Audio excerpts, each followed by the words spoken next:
I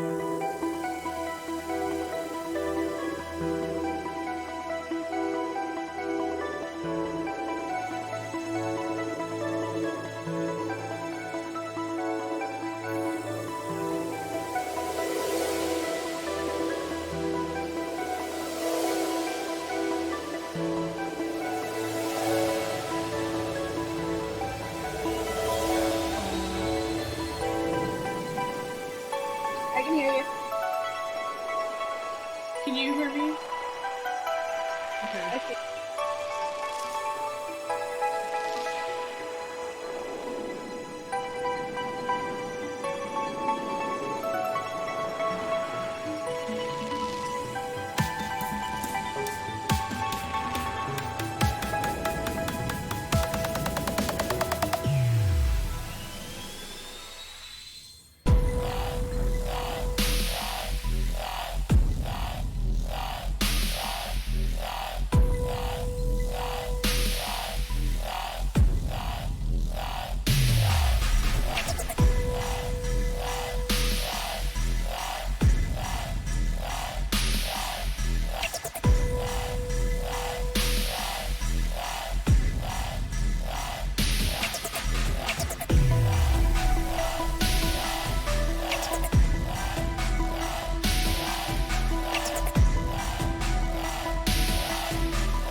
quiet. Over here. But I can hear you now, so that's good. Great.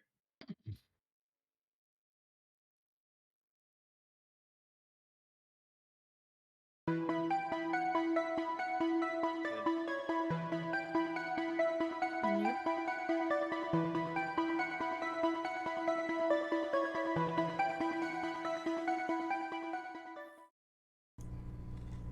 Hello, everybody. Welcome back. We are here with episode 2 of Cat Stupid Podcast Presents The Founders.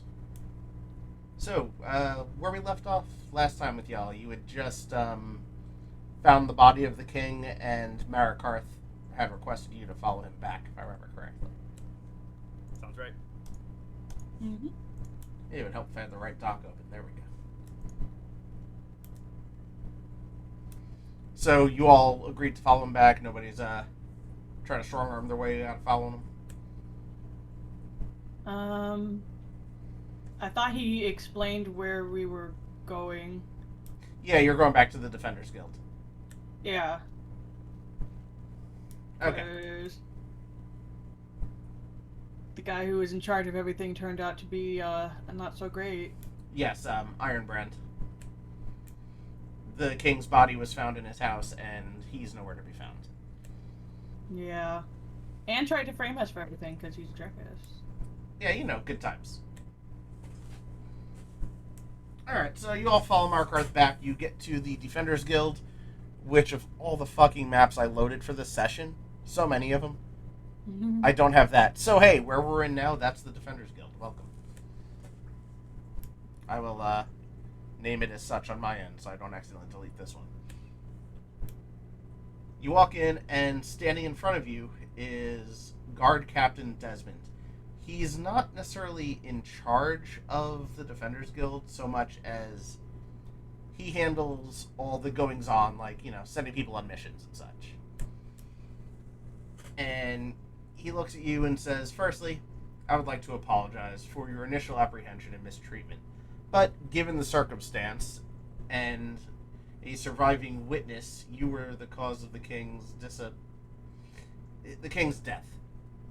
Secondly, Ironbrand trained you, and we feel you have the best chances of finding him. He took the pendant, which, as far as we know, holds no actual power, but is the one article that the rightful ruler of our kingdom wears. Please recover it by any means. The Defenders Guild is yours to command. Sorry, I lost my position.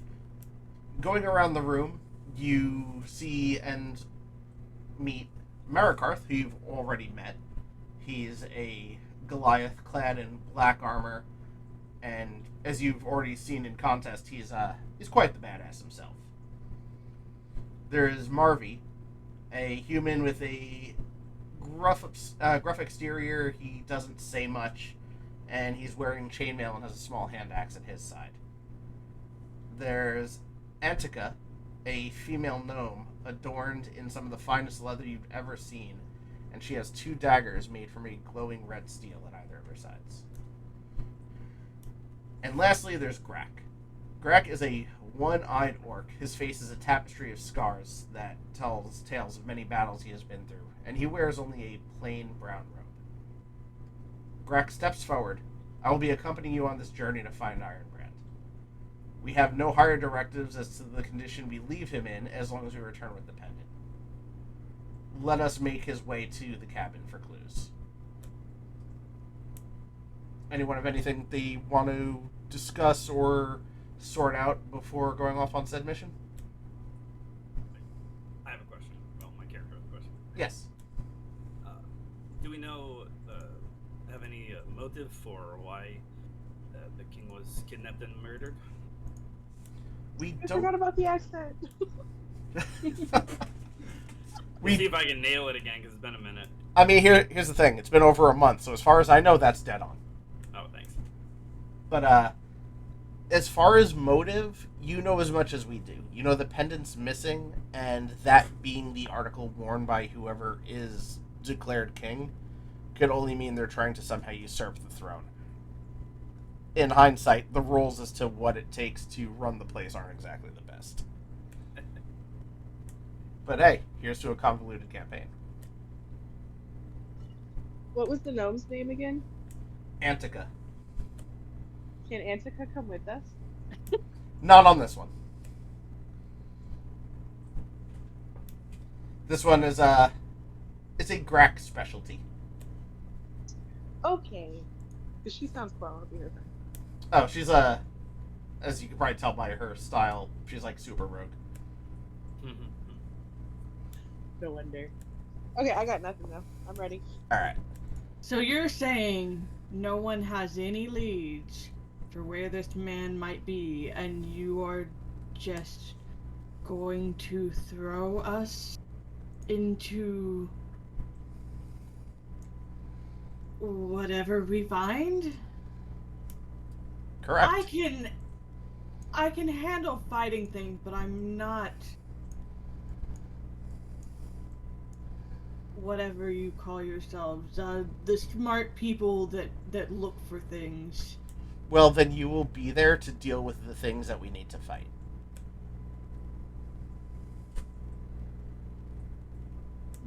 Traveling. That is your specialty, is it not? It is, but I would rather just get right to the chase. That way I can cut his head off. Well, when we find him, his head is yours. We'll find him and then let me know where he is. I don't want to. You signed up for the Defenders Guild. Come with us. I feel like it's wasting time, but I'll come with you. It's gonna be fun. Exactly. We're going on an adventure. Candy Mountain. Wait, wrong thing.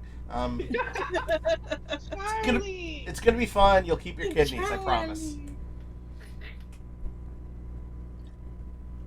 I mean, I can't promise you'll keep your kidneys. I don't know what your character is gonna pull, but I have nothing in store that's gonna remove your kidneys. I feel like I'm going up pretty well at level 2, so you know, I feel confident in my abilities. Alright, good. So keep them kidneys and start killing shit when the moment calls. So, you are, by the way, most, traveling parts of the campaign, unless there's something that's supposed to happen during said travel, I'm not going to sit there and be like, you guys walked 3 days. What do you do? Now, unless there's something you specifically want to do, it's going to be, hey, you're at the next location. Shoot. Sorry about that. That's cool. I mean, you can have a pet dog in the campaign, I don't mind. I'm all for that. She'll calm down. So, upon walking into Ironbrand's cabin, as you could see on the map, I'm hoping it pulled you guys in there. It's a very basic stone structure. And yeah, time to pull out some perception checks, or I guess investigation checks. Oh, if that's because a I'm thing. so good at those. Hey, you might find a rock. You never know. Oh, look, this rock. My It's so phone. shiny.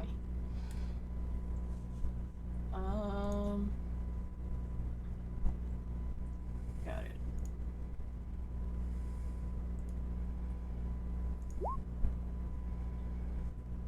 Oh.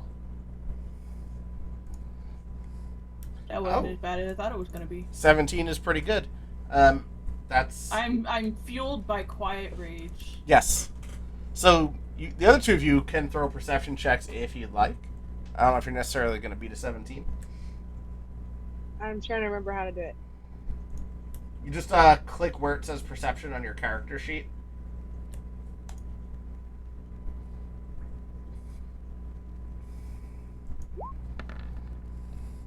Oh, Grack rolled twice. He rolled a 12, though. Holy shit. Nice. A 20. You are quite perceptive. Nice. So, Okay, well, sorry, I was on mute. You sorry. remember how to bring up the character sheet and roll 20? I don't.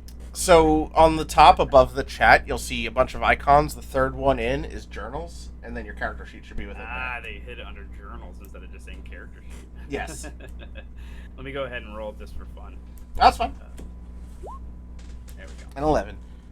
Very good. Fantastic first roll. Okay, so you know what? I'll go in a little bit of order. So, Renault, looking around, you notice what looks to be a misplaced tile on the floor.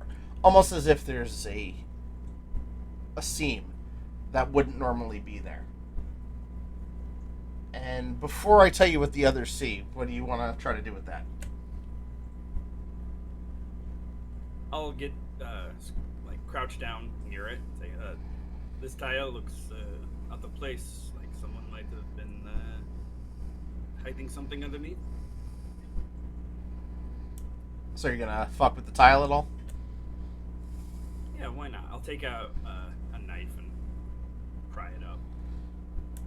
So when you start prying it, you notice it has some give, as if the tile could actually fully come up and maybe trigger something else, but you're not quite figuring out what it is. While you're doing this, however, Savari and... Shit. Jen, what's your character's name again? Zio. And Xiao notice that every time you kind of jiggle the knife under the tile, they notice a candle on the wall starts shaking a little. Secret entrance, secret entrance. Are you going to pull secret entrance?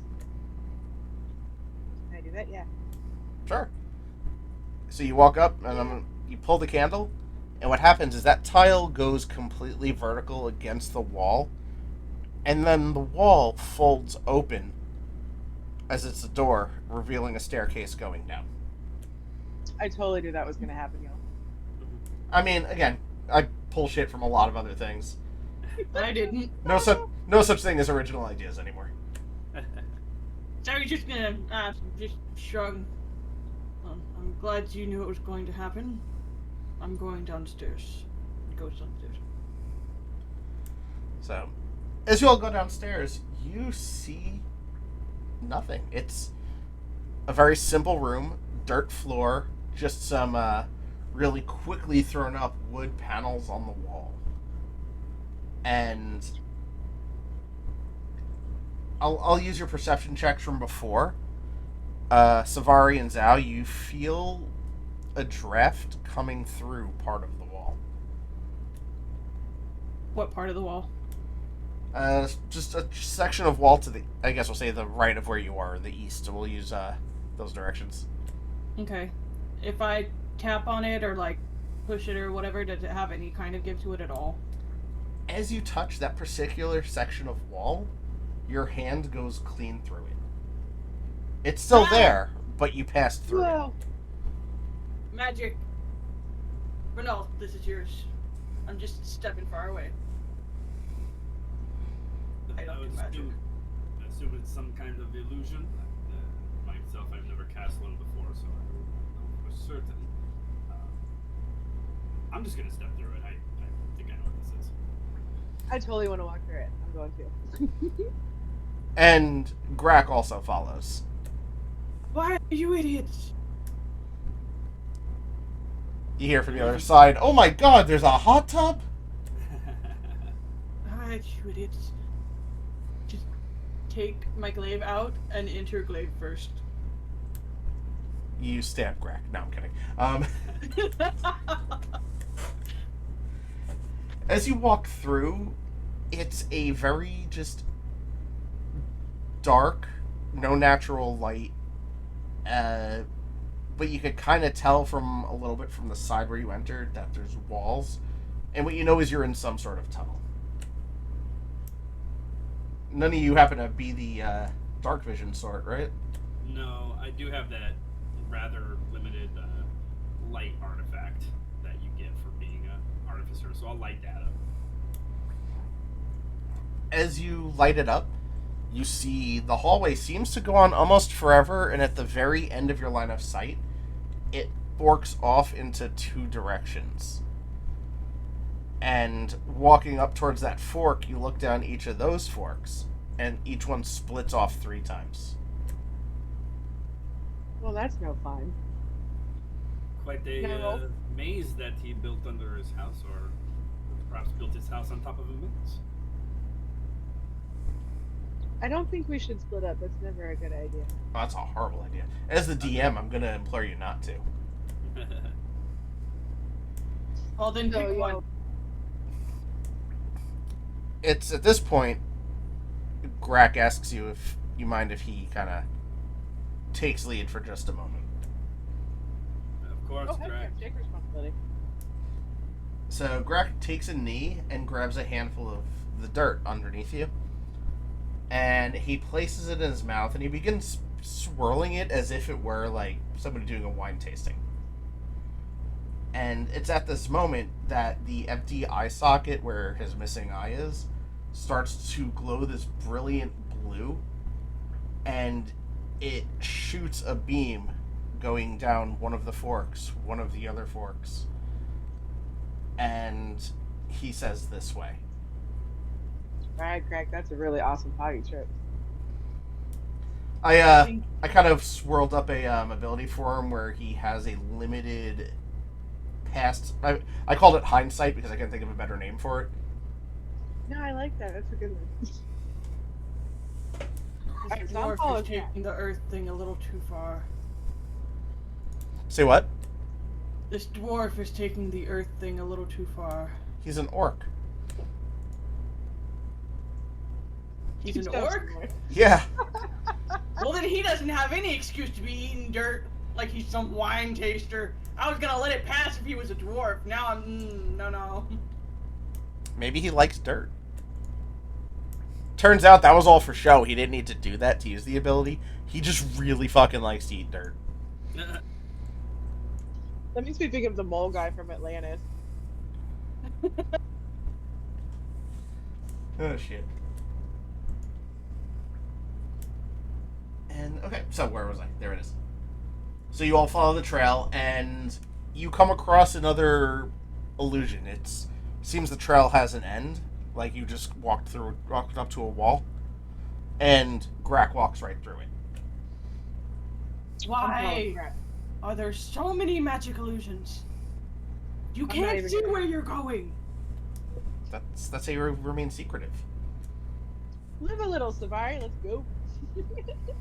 I'm entering once again Glaive first.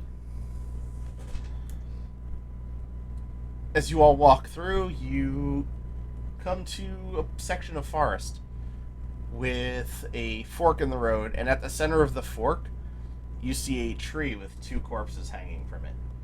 So, just to be clear, when we came up to the wall, it opened up into, like, it brought us up into the surface? into the Yes, forest? when you look behind you, you see a trail. You don't know where you came from exactly. Well, wow. So maybe it was actually like a teleport. It wasn't- There are some strong magics at play. Yes. Holy shit, that's cool. Fuck this magic shit. At this point, Grak lets you know this is where Ironbrand would punish the thieves caught in our town. These corpses are semi-fresh, but I don't think he stopped here during his escape. He begins looking at the dirt on the ground to find another tasty treat, if you will. Iron Brain was an extra bitch. And it is at this point, all of you throw some perception checks. Oh, another one? Okay.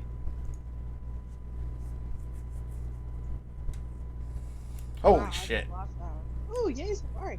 How the hell am I doing that with only a +1? I mean, you rolled a 20. Gotcha. You got a nat 20 on that. That is your one for the night, so I hope this was worth it.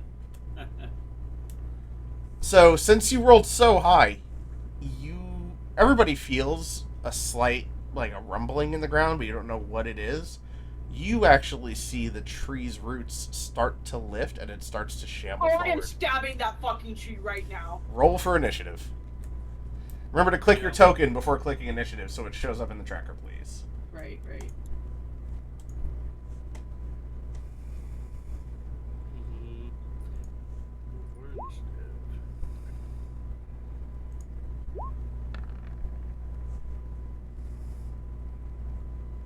Oh shit, I still have all the characters from last time on there. Uh-uh. Hold on, so let me look at what you guys rolled real quick. I got an 11, so not that one.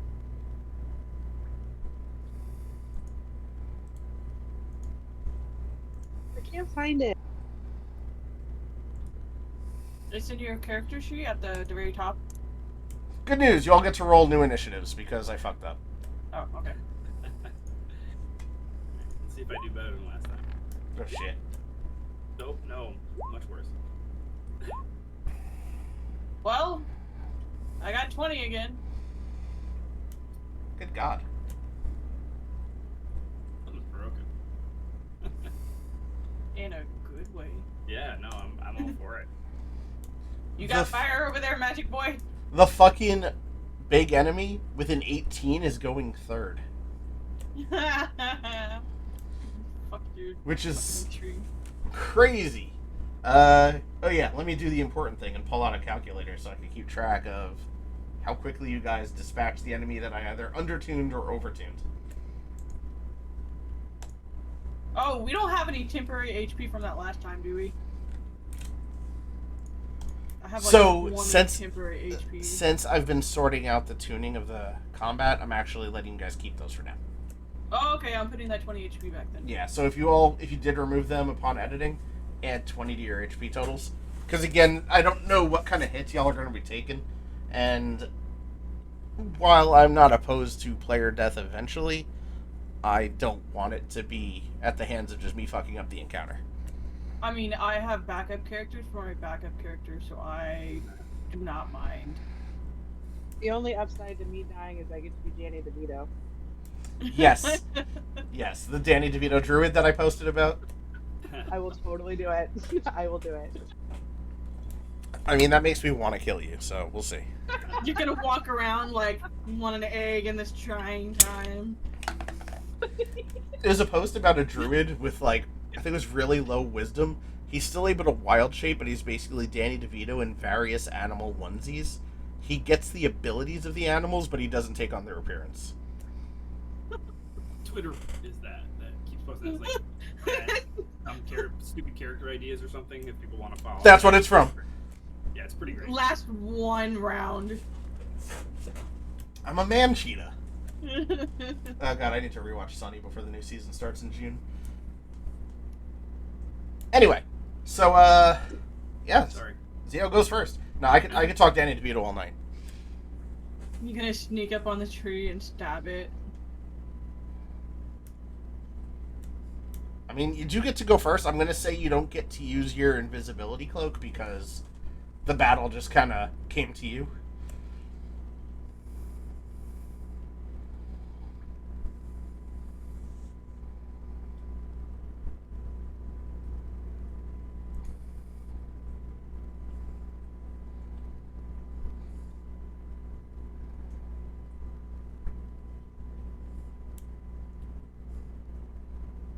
Did you remember how to do the attack thing?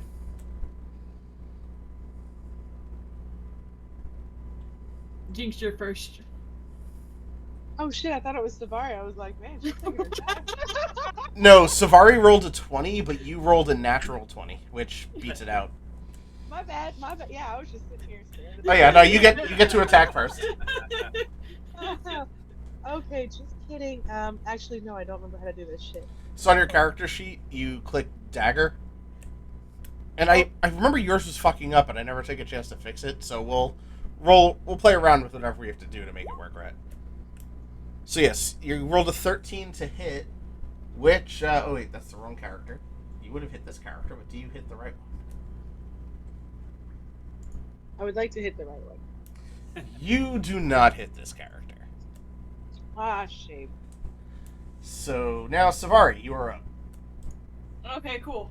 How far away is it exactly? Like, it's within 30 feet? I can just like run up to this bitch. So, now? outside of very specific instances or small fighting areas, I don't really fuck with distance, so it's where you want it to be. Like, I'm assuming cool. you being you're already up there. Yeah. Yeah, no, my glaive has been out for like 3 teleports or 2 teleports or whatever. It's been out. I'm ready. Oof. Alright. Does that hit? No, just kidding. That hits. Also, I forgot to roll initiative for Grak. No. Well. Here you go. I slash it for 9 damage for whatever it's worth. It's a giant fucking tree. All right. Hey, it hits a hit, right?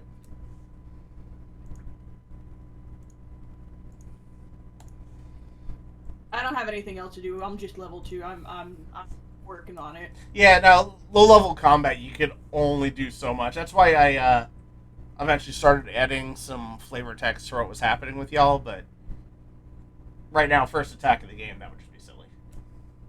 But hey, it's the hanging tree.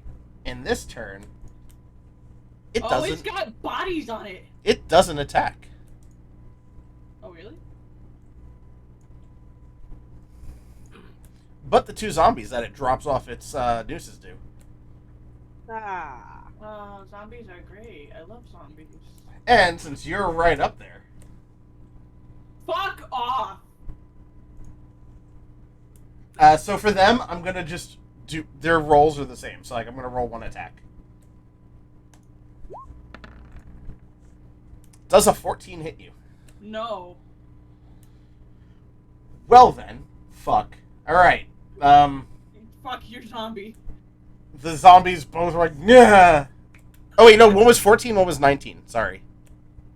What? Oh wait, no. I rolled once for both of them. Never mind. Ignore me. That was the Yeah, advantage. you did. All right, you're good. You're good. You didn't get hit.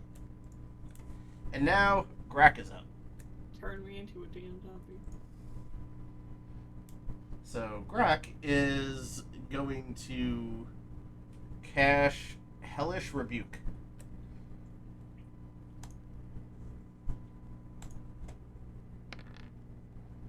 So let's see if it can make the save.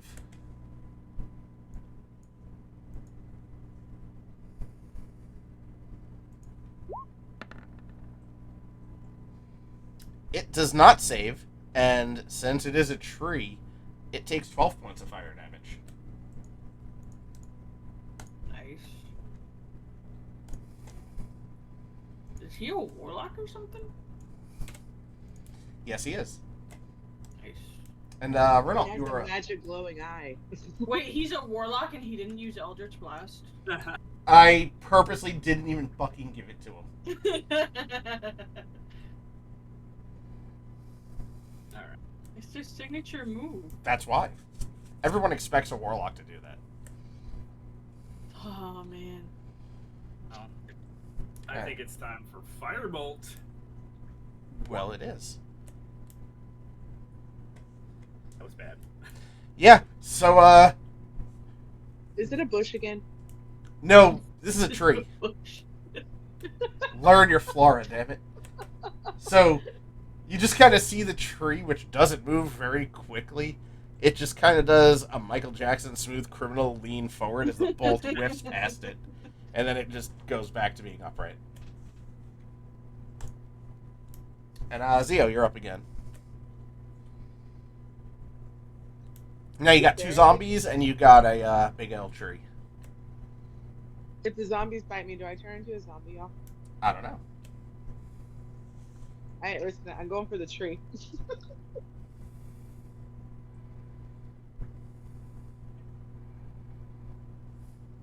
Alright. So a dagger hits. Sorry, your +4 hits, I should say. What the fuck? I just clicked the button dagger and it said 2.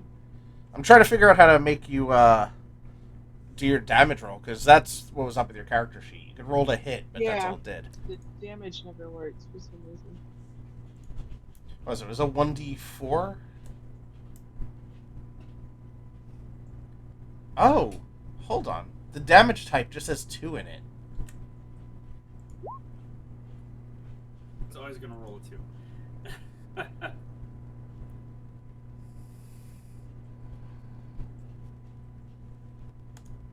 But when you hit the settings, it doesn't say 2 anywhere.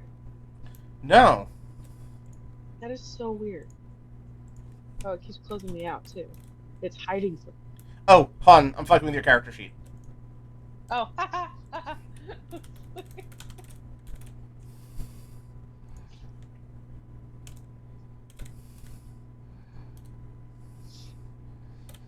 I'm dealing with some minor illness here.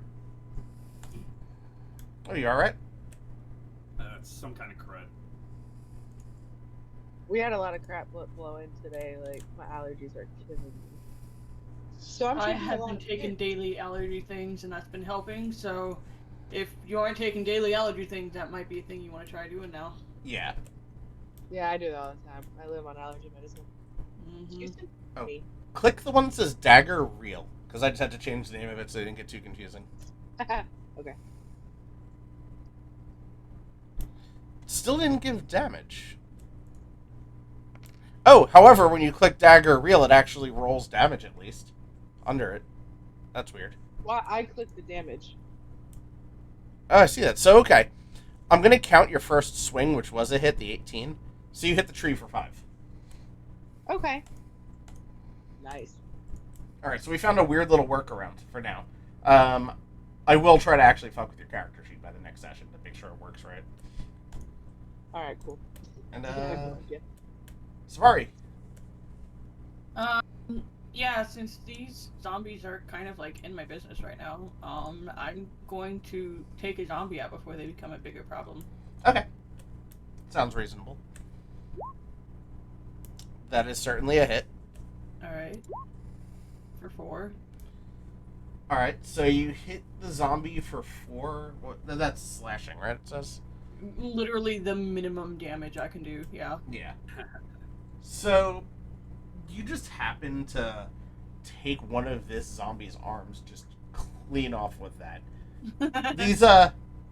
These aren't your battle-hardened zombies or anything. These are just some little shambly dudes. I do not like undead things. Well, the undead things are going to try to hug you again. Well, they're not. No, they miss. Yeah, no. So, the one with one arm, I could get it. He's not going to be a very good hugger at that point. But the other one should have gotten something. Nah, I'm too quick. And now it's the hanging tree's turn. And he is going to whip one of those nooses past all of you towards Renal.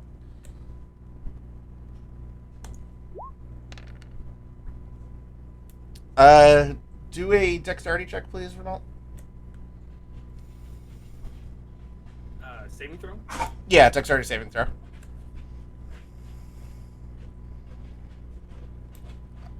I'm assuming your dex is higher than your strength, which is why I'm allowing you to use it for this. Oh, by far. There it is. Okay, so he hits you for 1 with, like, this side of one of the nooses, but it's not enough to actually hook you. Nice try, tree. And now, Don't Grack. encourage it. That's okay. Grack is now up. And he is going to charge the tree. That was the right move all along, just saying. And use Burning Hands. So he got in front of you, so that way it doesn't actually hit you, because it's a 15-foot cone. Appreciated. And so it hit for 10. Hold on. Oh, the tree has to make a dexterity save, not the tree's strong suit.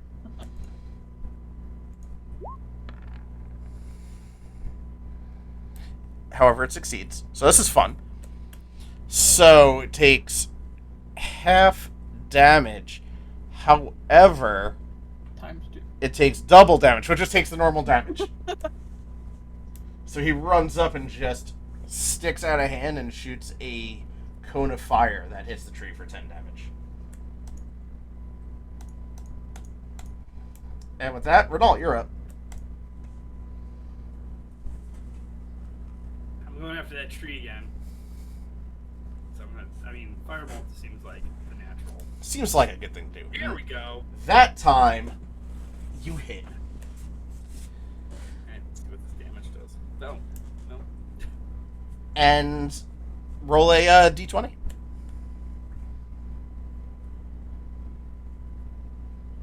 Backslash roll. Yeah, that or you could click the dice on the toolbar in the upper left. Yeah, that's much Yeah, I like buttons more than macros. Yeah, me too. All right, 14. All right. So, as you go to pull the trigger, that same thing where you feel that burning inside you, the rune symbols light their way up your weapon. You fire, and you hit it for 8, but it's now doubled by the fact that it's a fucking tree. So you actually hit it for 16. Nice. Just so you know, there are fire-resistant enemies at some point. But Oh, sure. you're good right now. Haven't found any yet. Yes. Alright. Xiao, you're up.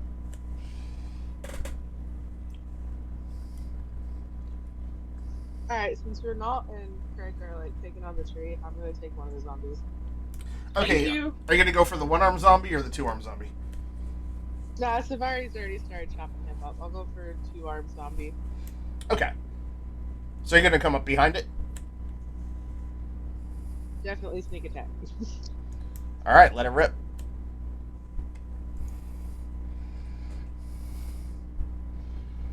I hate the dagger reel, right? Yes. Well, that's a hit. And now hit the button that showed up that says dagger reel on the chat box for damage. Okay. Roll a d20.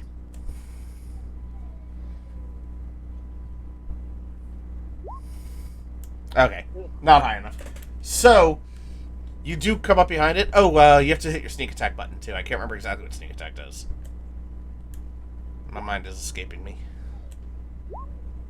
At this point, it's only like, Oh, it's an extra 1d6 damage. yeah. She got an 8 on the first one. How'd that happen on 1d6? Is it plus dexterity or just straight?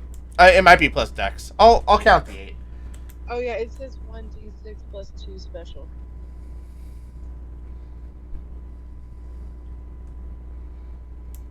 Okay, so 1d6 plus 2. Okay, yeah, that's probably your dex then. So yeah, you come up behind this zombie, and you reach around in front of it, and you drag your dagger across its throat. Which, on anything else, would probably kill it. On this one, you just watch its head tilt backwards over the back of its body, opens up like a Pez dispenser. But now his head is upside down, hanging between his shoulder blades, and he's staring at you. Okay, I was just watching Demon Slayer yesterday and I'm having flashbacks. Oh, nice. We're I think one episode away from being caught up on that. Yeah, I wanted to start over before the new one comes out. Yeah, it's a good show. And Savari, you are up. All right, I'm gonna go after the one-armed zombie. Get the fuck out of here. That is a hit. This time, you swing down again, and you take off the other zombie's arm. And do me a favor, roll a d20. Okay. Do we just type in D20? You could, I think it's slash roll 1d20, or you could click the button on the upper left of the playboard that has the die on it. Hello? Hello? Can you hear me? Nope. You don't hear me at all? I do now. Oh, okay. So it's either you do slash roll 1d20, or you click the button on the toolbox on the upper left of the playboard that has the die on it. Ah, got it. 8. Not high enough. Okay. So you do just come down and take its other arm off. So now you are against an armless zombie. I'm just going around de-arming zombies. You can start collecting the arms? I don't know. That'd be weird. Look, they tried to hug me and I said no. But you could save the arms and then ask people if they need a hand later on. So, as that happens, it is now the zombie's turn. One's going to attack you, one's going to attack Xiao. So I'm going to roll them each separate now. First one's going after Savari. This is the armless zombie.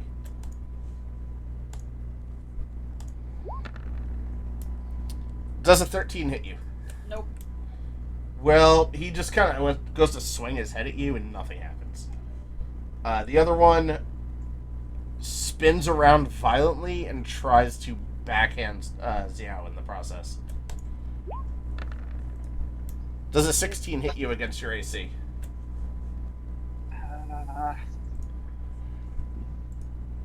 Where do I find AC? It'll be on your character sheet towards the top middle. It'll say armor class. Oh. Yeah, I'm a 13. Okay, so for some reason his damage didn't work, so I gotta manually roll that. Fucking roll 20. So it's a d6 plus 1. He hit you for 2 damage. Oh, that's not too He goes to backhand you and just kind of tickles you instead. bad. He's like, And now you are going to become a zombie. that would No. suck. No. And now the hanging tree is very mad at Grak because he's right fucking there, and he did shoot fire twice at it now. Do something about it. So let's see if Grak can pass the deck save.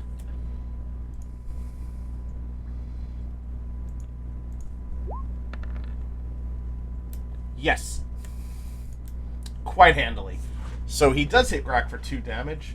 However, Grak just kind of brushes it off, as the noose does not happen to grab him. And it would just so happen it is now Grak's turn. And he liked Burning Hands so much, he's going to do it again. Good choice. So that's 8. Let's see if the tree could save. The tree does not save this time. So he shoots another frontal cone of flame out at the tree and hits it for 16 points of damage. This tree's getting real fucked up for the one who started shit. You know, you're right, because nobody else really was going to do anything. You guys are just looking for a way to get to where you're headed. He could have just kept his mouth shut, and we would have never known. That is true. He could have just been there holding bodies. And, Renault, you are up. Your bolt worked so well last time. So, because I'm playing an artificer, and I leveled up, I have arcane. What do they call them? Just looking at artificer infusions, but I can't do that automatically. So I picked one that gives me a +1 to my magic attack rolls. So we'll just have to remember that. Okay. So +1 to hit, right? Not for damage? Yeah, just +1 to hit. Okay, So- cool. Oh wow, great, an 8 instead of a 7. Well, while I pull up this sheet, roll a D100, because that was a critical miss. Was it? Oh yeah, it was. All right, here we go. 10. Alright, pulling up the chart. Oh, that only works for melee, so in this case it'll just count as why you missed. As you're going to pull the trigger, you are like locked on this thing, and you get something in your eye. Just Ah, some dust. And you're like, oh fuck, and you just shoot, and you end up hitting the ground next to like Grak's foot, and he's just like, yo, dude. I mean, I'm pretty sure he doesn't talk like that, but that's what he said. I'm sorry, some sort of bug flew into my face. There's so many flies around these dead bodies. What was I supposed to do? Likely stories. Shut up and shoot. All that target practice he had this. That was 2 years ago, remember? That was 2 years ago. That is true, but- because that was at the You beginning think I of would y'all's let you get time. away with one target practice in 2 years? I don't fucking think so. Oh shit. Shit's random. Yeah, that's the fun thing about D&D is, you know, you could have the best character built. There is no guarantee you're going to hit a fucking attack. 5% chance every time. Yeah. And, Zhao, you're up. Zio, I'll call you something. Jen? Yeah, I'm going after the zombie. The Pez Dispenser one? Yeah. Okay.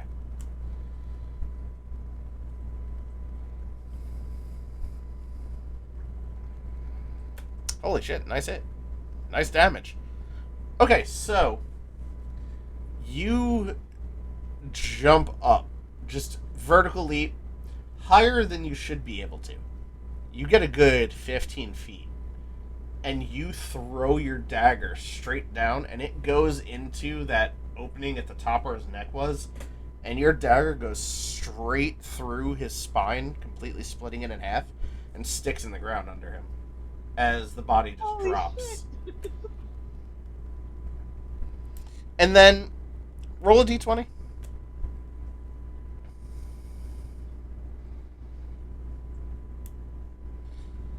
You feel this like weird sensation in your hands. You can't quite explain it, and it kind of quickly fades. And then you just pick up your dagger.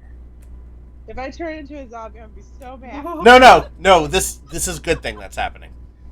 Okay. Zombie, not good thing. I just moved that zombie off to the side. He did. And with that, Savari. Dead.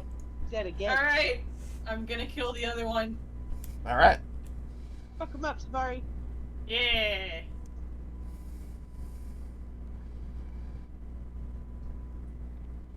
That's a hit. And this time, Minimum damage. you telegraph your swing. And you're like, all right, I hit both of his shoulders. I'm going for gold. And as you're about to just swing down and split him, you're thinking the other one was kind of killed that way. That's less fun. You halt yourself, switch your footing, and swing your glaive around, coming from the bottom up, and you hit him square in the crotch and come out of his head. Nice. Just You're standing in the back. Who just do you split it. human have? I'm sorry? Scorecard. I'm in the background with the scorecards, like, yeah, 10 for win. And with that, you guys are, is now a 4-on-1 fight against this tree. Whose turn it is? And you see the tree, its roots start lifting up really high, and they slam into the corpses of the zombies. That's rude. What the fuck, tree? As this happens, you notice that damage that was previously done to it starts repairing as the zombies' corpses start shrinking. Oh, motherfucker. And, yeah, it is now Grak's turn. Not telling you how much it healed, but obviously it's making itself better off of these rotted corpses. Grak is going for Hellish Rebuke again. Except this time, he's casting it as a 2nd level spell. He's a bit higher than you guys know. How many does this dude have? These are guys who have been in the Defenders Guild for quite a while. They're not level 1 or level 2 or anything. He holding something down? Yeah, how'd you know? Yeah, I can see your screen. Oh shit, yeah. My push to talk button. So let's see. He why did it do higher level cast 8, but then lower level? Oh, it's both of those together. Holy shit! Oh. So it's 20 points if this thing doesn't make it save.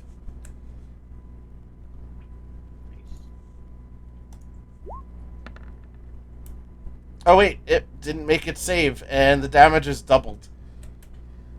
So, yeah.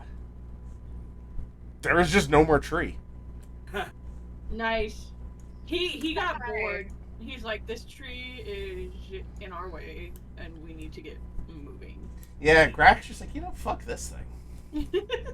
I would have to say that tree was rebuked hellishly. You'll get there. He got the axe. So, as this tree just completely turns to ash, you notice that under where it was is a staircase. Of course. Because this bitch Ironbrand had a very convoluted escape plan, which would have thwarted most. But Not you I'm guys. going down the stairs, Glaive first. I'm following Savari. Oh yeah. I'm not hanging around here with these corpses and flies flying into my eyeballs. So Likely story. as you guys go down the stairs, you enter a small room, and in the room you see nothing but 2 armoires. A strange place to store your clothing. Gonna open one. Is it the Dude, one what to if the we go left to or the one Narnia? to the right? The one to the right. You open the one to the right, and you notice a swirling vortex. Almost looks like what could best be described as a portal. I'm gonna close the armoire. Okay.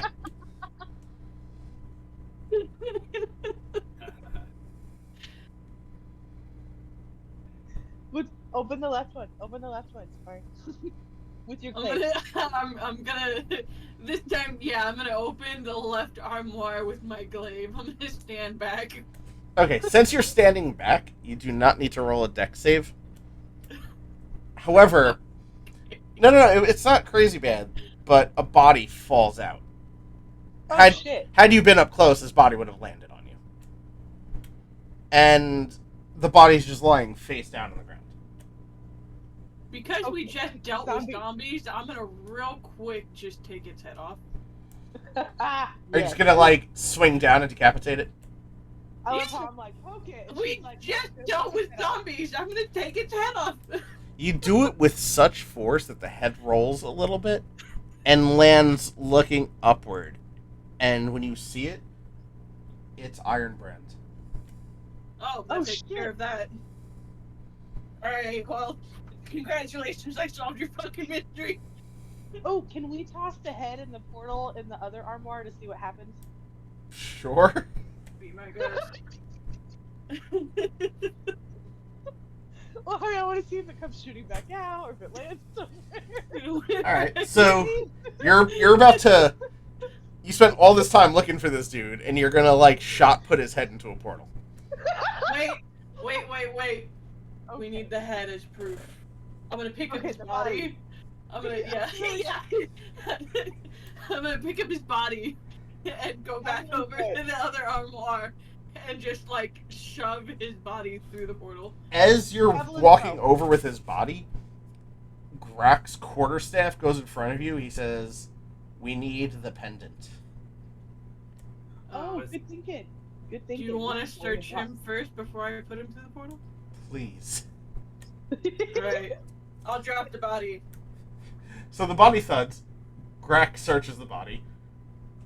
And the pendant, that is again the really shitty way of telling that someone's in charge of an entire kingdom, is not on this body. Government we decided Probably- out of legs. Yeah. I feel like that guy from Monty Python, like, throwing swords around from watery tarts is not a way to establish a form of government. That's what I was. Yeah. However, he did find a map. And while the map right now doesn't do you much good where you're standing, it looks like it leads to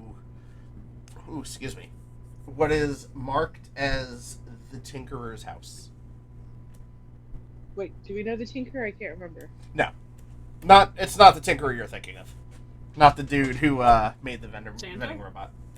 Well, I was thinking of like Marvel. The Tinker was like it's the Fantastic Four. Never mind. Oh no, it's not him either. I promise, it's not a Marvel thing. Okay, so we've got a mysterious map on the dead body for the Tinkerer. Yes. Okay, just making sure. Sorry, I made my last margarita a little too strong. Hey, you're cool. I'm about to be on beer number 3, so. I just doubled the shots, and it was not a wise decision, but it's delicious. I didn't realize this was an alcohol game.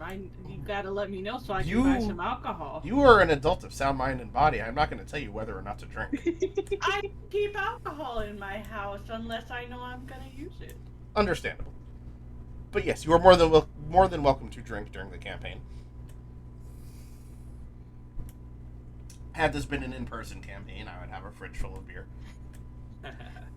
I'll get some mead, like a good D&D adventurer. I don't know, I was thinking of like having a tavern in the adventure that only serves Zima. But anyway, so the body has now been thoroughly searched. Can I pick up the body and put it through the portal? Throw it in the portal. Grak kind of puts his hand over his face and stands aside. He's like, sure. Yeah. I'm gonna pick up the headless body and put it through the portal. As you do this, the body clearly vanishes because, went through a portal. And you wait a few seconds. Nothing comes back out of it. Aw. And until a rock with a piece of paper tied to it flies through. I wonder if it says fuck off. What's it say? It says, "We have enough of the dead here. Please don't give us any more." Oh shit, we're not going in that portal. If we got I'm gonna close the armoire. Yeah. Grak says, "We must," and he walks through the portal. No, Why? Craig. Why, Craig? Is that where the map leads? Is through the portal first? He hasn't told you much. He just says that it goes to the Tinkerer's house. But he was very adamant about just going through it. Alright, so Well, sorry, Glaive first. One of these days, I'm going to actually have you stab someone if you walk through these things blindly with your glaive out. They're dead anyways. They say I had a lot of dead, so it's fine. Oh, that's Yeah. fair. I mean, I closed the armoire as far as I'm concerned. That is closed for business. Yes. Damn it. So you all come through this portal, and you're standing in a town, and this town is dark. You know that when you had left, and you feel like not too much time has passed, it was light out. It was about midday. And you just see undead knights, zombies, a couple liches moving around, but they're living as people do in every other kingdom you've ever been to. Some are working... Liches? Yeah. It's Halloween Town. Some are working booths, selling, their wares. Others are just walking around, interacting with others, talking, and going about their days. Can I turn around? This is Halloween. This is Halloween. I don't know why I didn't think of that when I created this, but fuck it. You're in Halloween Town. Jack is nowhere to be seen. Probably because he went and hid because it's a town full of zombies and liches. Do they see us? Yeah, you motherfucking liches Oh, yeah. just walking around. Zombie walks multiple of past you them. and just waves. He's like, hey. No, You gotta no, shut the fuck up. You're not allowed to talk to me, you're dead. Good. That's rude. Well, You're in my town. I'll You engage gotta him. welcome me. Oh no, I am not here anymore. You don't see me. I'm going back to the portal. There's no portal behind you. Fuck. We brought a welcoming gift. Don't worry, we brought you a body. We didn't have a head, but that's fine. As you look around, the body's not there. Like, you threw it through, Shit. but Oh. it's not present.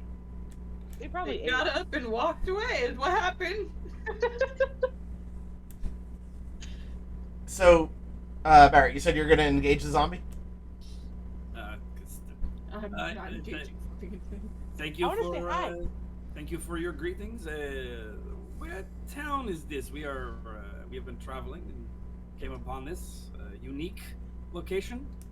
This is the Tangled Keep, ruled by King Fager.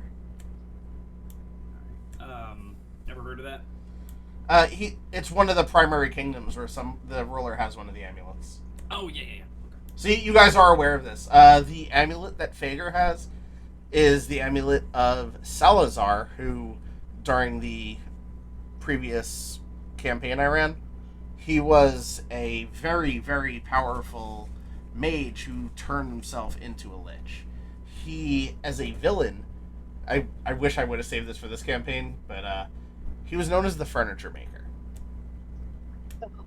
What he did was he compelled people by commanding them to go to his chambers, and then using a very dark magic, snapped their bones and permanently shaped their bodies into various ottomans, chairs, tables, and they remained alive and felt everything, but they couldn't scream. Okay, I got mad respect for how extra that fucking is. Say what? It's so much better. That I got mad respect for how extra that is. I mean, that's so much better than like a snake in a castle. Yeah, he eventually became one of the heroes. Oh shit. So the last party went around befriending everything to a point where they managed to tame and use a chimera as a mount. Oh, well then. That's awesome. Yeah. Unless something absolutely has to be fought, there are ways to, obviously negotiate your way through things. Like, yeah. Alright, so can we ask the zombie where a good place to like sit down and talk or like drink a beer or something is? Like Yes, we actually have a tavern, and he points to just what looks like a rundown building. The sign's kind of half hanging off by one chain, but it's called the Living Well. And he says that is the only place where, no offense when I say this, the likes of you could find sustenance and refreshment. Hey, I like that. Respect. Ooh. At least we can appreciate sustenance and refreshment. Well, we don't get many visitors here, but we still like to be welcoming and warm. Not a lot of people come here for, I guess, some obvious reasons. We smell a little, but, we're Well, thank you nice. for your Yeah, you're hospitality. fine. Of course. We appreciate you, bro.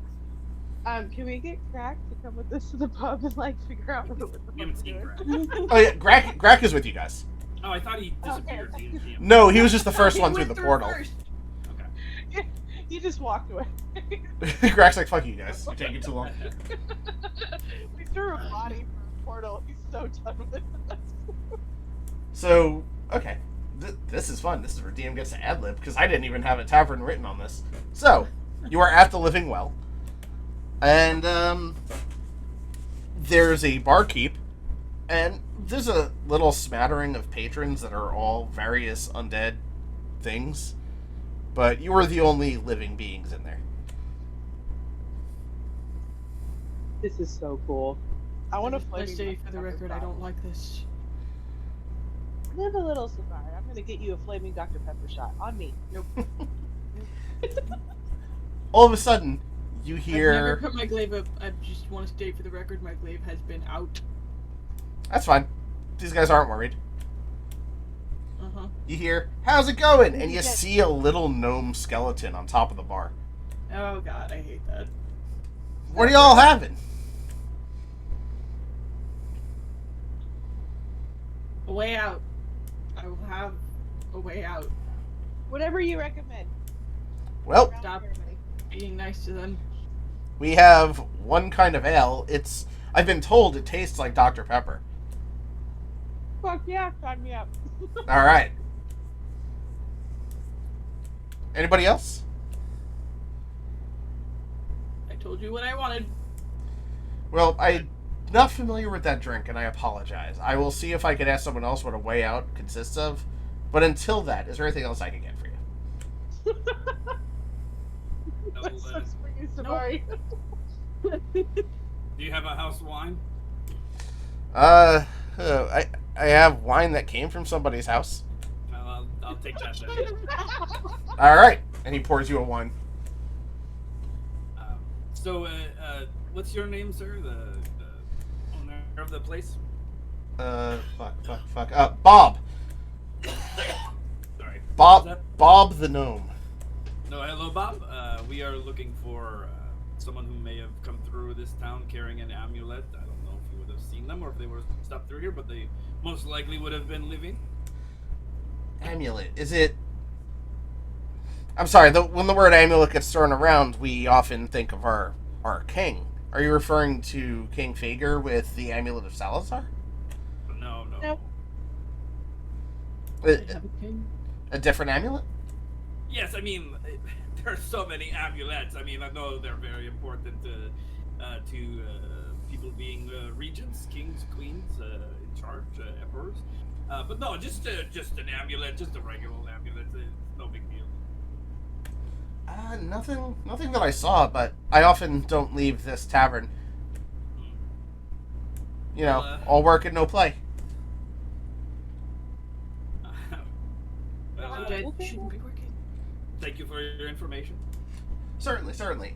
You could try to seek an audience with the king. He pretty much knows everyone that passes through, and he's not one of those, and he does air quotes, he's like, hoity-toity, I have to hide behind my guards. He's a man of the people. Oh, that's awesome, bro. Well, Have- last have queen you- we met ended up dead, so I suppose we might as well go for number 2. Any touristy hotspots, Bob, that you would recommend while we're here?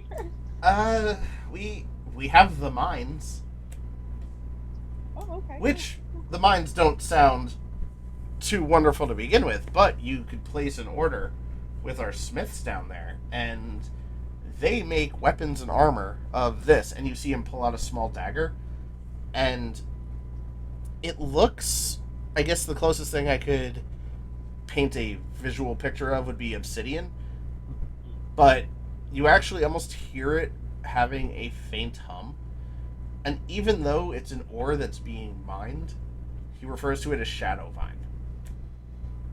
Oh, fuck yeah, Bob. That's what I'm talking about. Thank you. Of course. Wait, wasn't the last gnome we came across also Bob? I am not good at names if I didn't create the character ahead of time. You're gonna meet a lot of Bobs. Clerk, do you remember Clerk? Family name. Yes. The ancestor Bob. You know what? This is that same Bob. Apparently the fire damage took its toll. He died! Oh no, we killed him. We never knew. Oh, we are responsible of us. Check that wine for poison, Ronald. You're the one that burned down his fridge. Bob healed. I trust Bob. He is actually not the same guy. I need to keep like a list of random names handy. Yeah, I have when I run, I have like in one of my tabs in Chrome, I have a random name generator, and I just use that until I find something I like. Because I'm terrible at it too. If someone asks me to come up with a name, I'll be like, Burgle Street Wow Greg, and you know that is not memorable. I work at a school, so I use the kids' names. So if you ever need ideas, like we get some really weird ones. Like How no many kidding. Tanners do you have in your game? No, but we have 3 Hermiones this year in pre-K.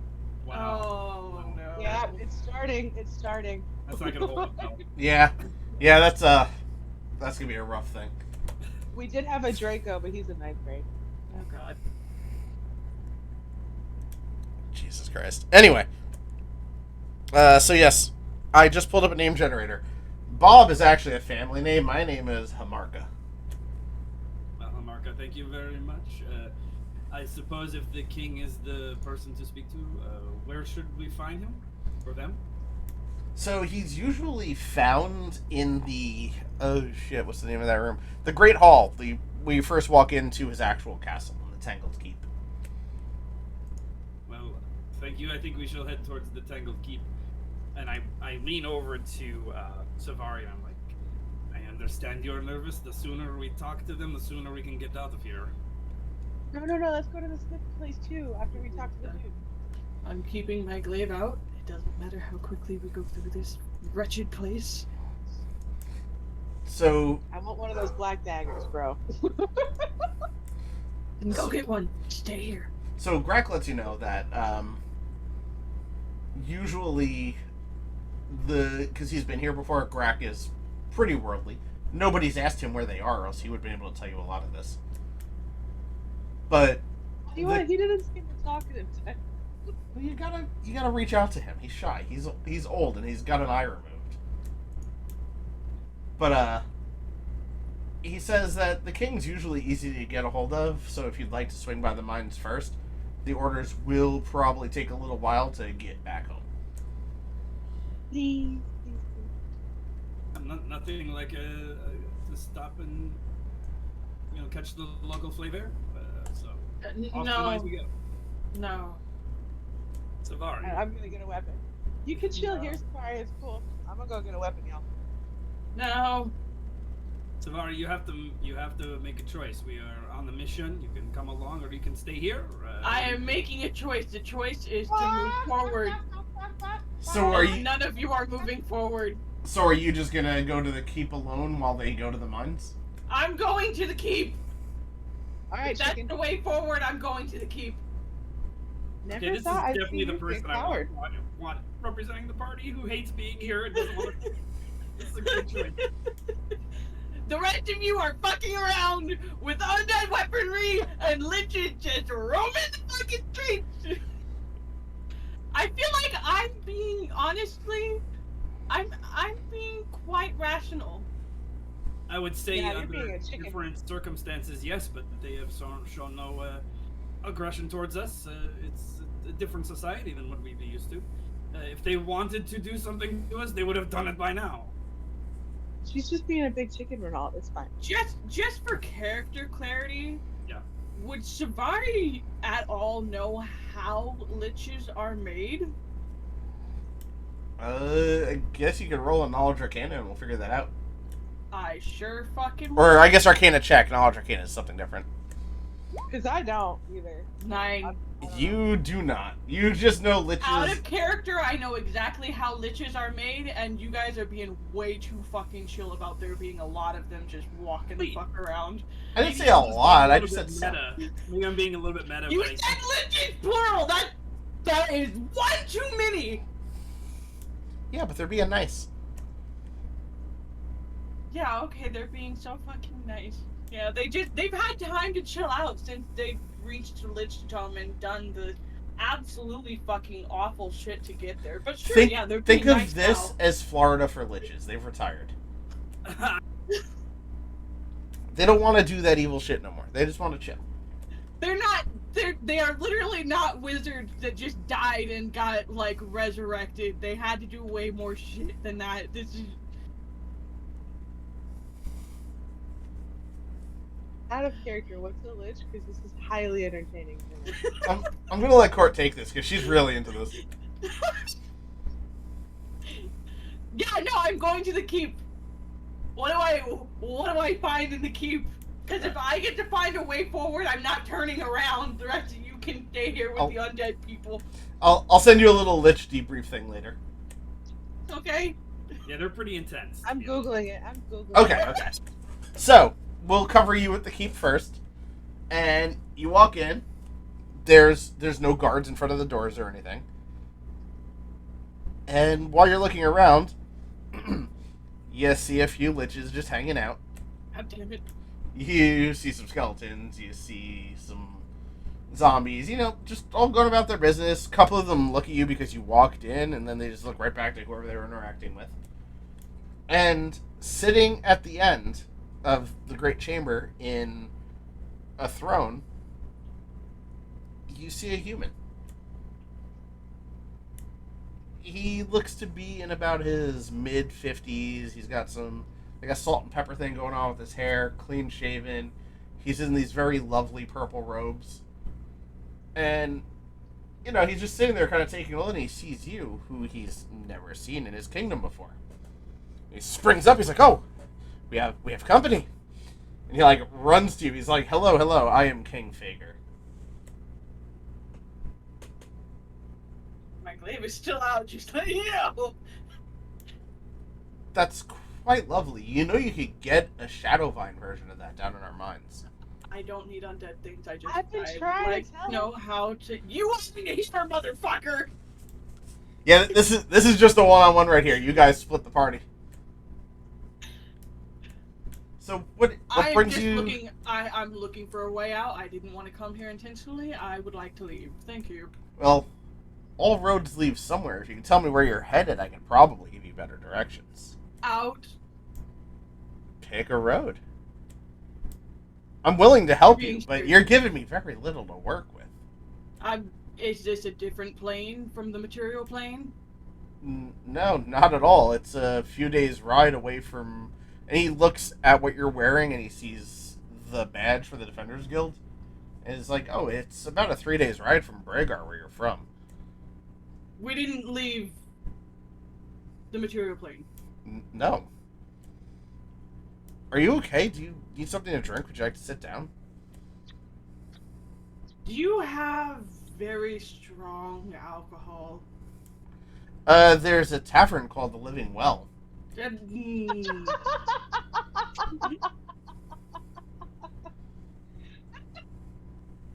I'll accompany you if you'd like. I know where it is. Oh, excellent. So you've been here before. No, I have not. You were quite dizzying. Please, just tell me what I can help you with. We went through a portal and we came here. Oh, a portal. Where Are was you this? alive? Please put the glaive away because I would like to remain so, but yes. I won't point the glaive at you. I appreciate that. So, you say you came through a portal. Do you know where you were when you entered this portal? It wasn't the first portal we went through, so no. Okay, but the last portal. There was a hanging tree above the stairway down. Yeah, that it was mentioned that the tree was where Iron, whatever his last name was, Ironbrand? Ironbrand hung criminals that they found in the area, so it wasn't too far away from our home base. Not far from the Defenders Guild. Oh. Wait. Are you friends with Ironbrand? No. No, we're not. Well then, this is awkward because I'm trying to figure out what happened to him. Roll a perception check. Okay, wait. Perception? Perception, yeah. Or insight. I'm gonna say this one perception. Okay. Okay, Nice. beautiful. Fucking beautiful. As you're looking around the room, because, you are nervous about everything else that's in there, Yeah. and you're talking to him, you notice a headless dwarf body holding a turkey leg in its hand, trying to shove it in its neck hole. And while looking at it, it's Ironbrand's armor. It's the exact body you threw in. Oh my fucking god. He's like, somebody did this to Ironbrand. We don't know what happened. He was always a bit of an odd fellow, kind of secretive, always mumbling about a greater power. But we never paid him much mind, and he came through like this. I'm surprised he's able to walk right now, because that looks very uncomfortable. Did I, say when we came through the portal that he got up and walked away? Yes. So, rewind a little bit. What happened is you got that note on a rock from a random passerby. Ironbrand's body went through, and whatever's happening in this town, he just stood to his feet and just walked off. Oh my This is the best thing.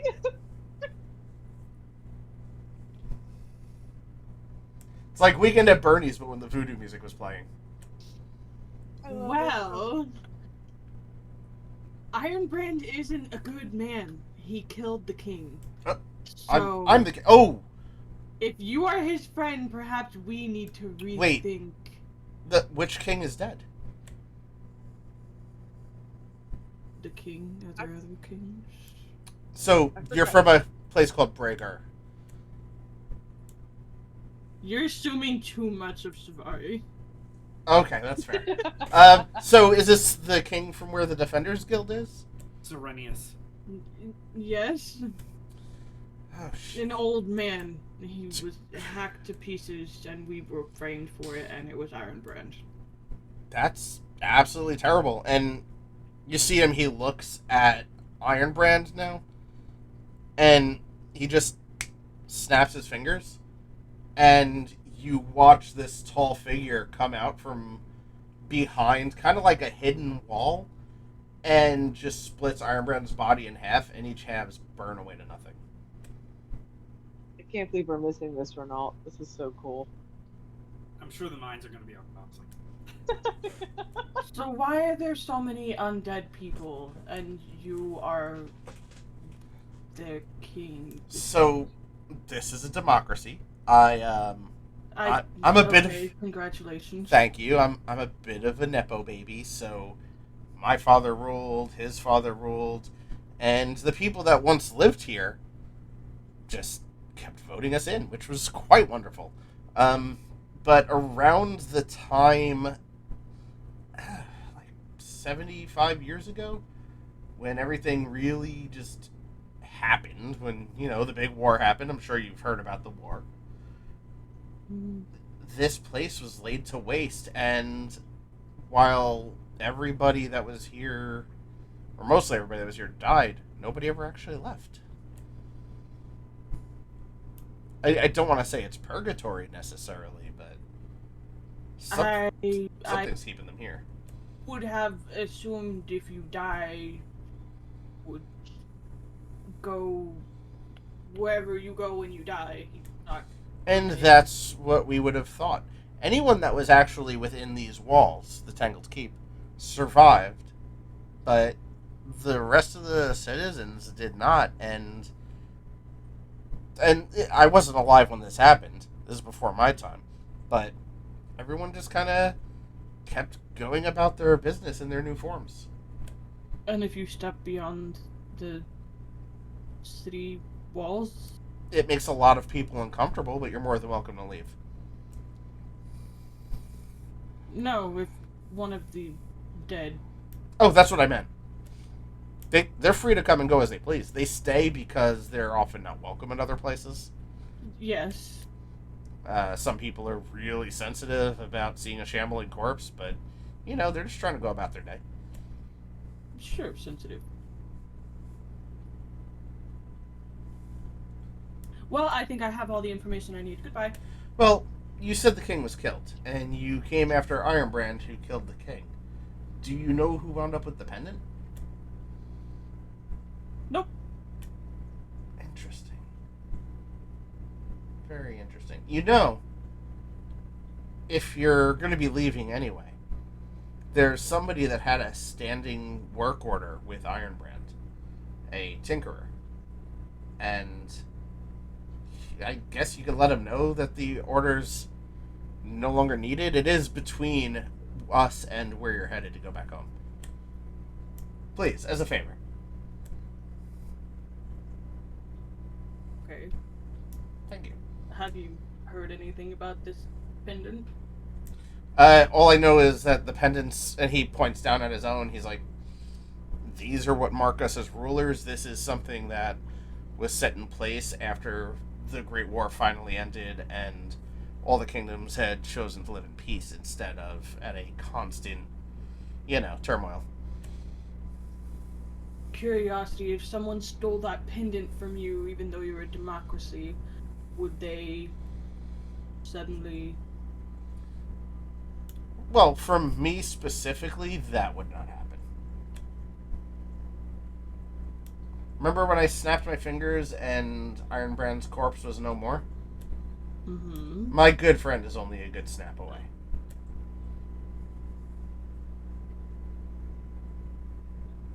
Okay. I have a new life goal. So, we're going to jump to the mines now. Yeah. Give you time to mull over everything that just happened. I am going to go do the thing that he requested of me as a favor, just because it's on the way out. Okay. So I'm going to say that this is all happening simultaneously, so you're not leaving while they're still starting their mine journey. So there is a chance you're going to bump into each other still. So, y'all get to the mine, the two of you and Grack, and you see somebody at a counter. And he's like, hey, what? Oh my god, you're alive. What can I do for you? I just looked at the cams. It seems Jen's not here. Oh, I'm on my porch, but I'm still here. Oh, shit. Okay, cool. I looked and I saw an empty thing, so I didn't want you to miss anything. Okay. Alright, you're good, though. Yeah. You're not gonna... You most likely won't have to roll anything, so as long as you can talk, you're good. I can always run back in. It's fine. I'm Oh. just smoking a cigarette because I got a problem. Oh, you're good. So, living people. What brings you here? We heard the mines were a good place to visit and maybe get some supplies from your mines, something called Shadowvine, I believe. Ah, yes. Yeah, Bob Smith was super cool. I really So Shadowvine is our specialty, actually, and he kind of looks behind him. It's all we do. So my name is Kaimon the Demon, and I'm pleased to make your acquaintance. And well, what is it you would like? We do all your basic weapons, daggers, swords. We do arrowheads, some new armor. I will say the armor is relatively lightweight, so if you're used to something with some oomph, it doesn't really pack that. It feels more like leather. How long will it take to get? Roughly 2 weeks. You just give us your address and we'll get that to you. And what would you like in trade? Like, what do you need from us? So, where it stands, I haven't really established a baseline for money yet. So I'm going to assume you all have enough for one thing.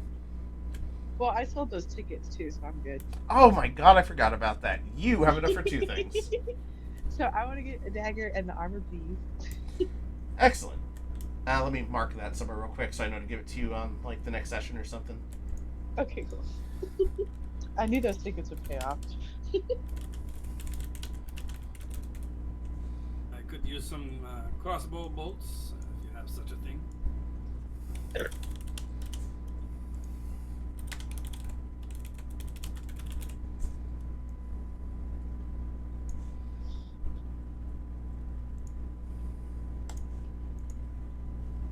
Yes, we do. Sorry, I was typing. It's okay. So this Shadowvine must be incredibly rare. Is it only found in this area of the world, or is there other locations that you know where this unique mineral is mined? So that's the thing. Rare in regards to you could only get it here, yes. However, here it is damn near endless. Our eating utensils are made out of it. Hinges and locks, whatever we need that would typically be fashioned from some sort of metal is Shadowvine. And other than it looking really cool, like what does it do? Like what's the special So, attribute? I guess? DM speak, what's going to happen is the armor is going to be a shoulder plate that goes over what you already have. It's going to grant +1 to your AC. The dagger, however, is going to give +1 to your hit and +4 to your damage rolls. So cool. For Barrett's ammo, it's going to be +2 to hit and +2 to damage. On non-fire attacks, like just your basic ones. Well, thanks, Kimon. This is really cool. No problem. I'd say I'd give you guys a tour, but it's literally just a bunch of skeletons with pickaxes hitting the very thing that the pickaxes are made out of. It's rather boring. I don't want to interrupt them while they're working. And you see Grak kind of looking over the counter, and he's like, I just can't spell. I'm good. Grak needs nothing. Maybe he'll get a Shadowvine eye. Just pop in. You know what? Grak's in order a Shadowvine eye. And Kaimon's just looking at him, and an eye, and Grak removes the cloth that's covering that side of his face, and kind of just stretches the socket open. And Kaimon's like, "Oh, you know, we have people running around here missing corpses. Don't pull that shit out." But yeah, we'll make you an eye. Was there anything else you guys wanted to talk to Kaimon about? I think No? we got everything we need. So, as you're leaving the mines, you do see Savari just starting to walk towards the edge of town. Savari, before you leave, maybe we should join up again?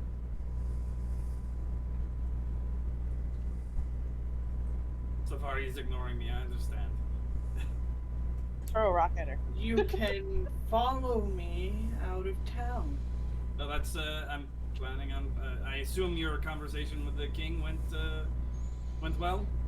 We're 3 days away from the Defenders Guild. Mm-hmm. I think Craig would probably want to talk to the king too, Savari. You mind waiting for us at the edge of town? He didn't know anything. Well, did you ask about someone traveling through with an amulet? tavern keeper said that the king. I knows asked him about the pendant, and he said he didn't know anything.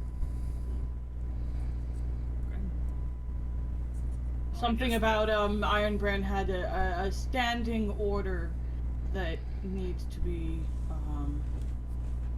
told it doesn't matter anymore because Ironbrand is dead. Should we pick it up for Ironbrand instead? No, we should cancel it because Ironbrand doesn't need it anymore. Well, if it's I 3 think we days should away, see what we it should. is. You can see what it is. I'm going back to the Defenders Guild.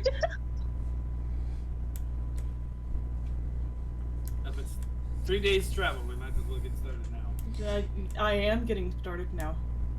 At this point, Grak does interject, and he looks at Savari. He's like, I understand you wanting to get out of here. You are obviously not okay with the, and he throws up some air quotes, the people of this town. And that's fine. However, would you accompany us to talk to this person? Just in case things go sideways. You're quite an accomplished fighter, and not having you with us. You burned an entire tree down. Your competence is staggering. The tree was weak against fire. I got lucky. Outside of that, I have a quarterstaff. Come on, Savari, how do we talk you into this? You did Sure. sign up for the Defenders Guild, did you not? Yeah, you made a commitment. I did sign up for the Defenders Guild. And this is our Let's- mission. Let's go. Thank you.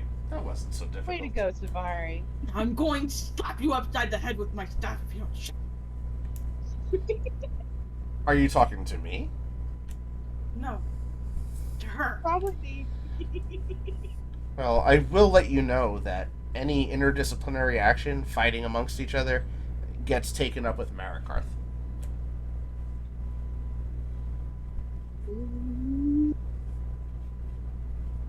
Don't tempt me. I- Take the punishment. I And mean, do it if anyway. that's what you're into, because I remember what happened last time. What happened last time? I've done nothing. No, when you went up against Marikarth. That was Obi-Wan- willing. That wasn't punishment. Well, that's the punishment. It's fighting him. Oh, well then I'm gonna reach over and slap him. Oh god, I gotta take so many notes.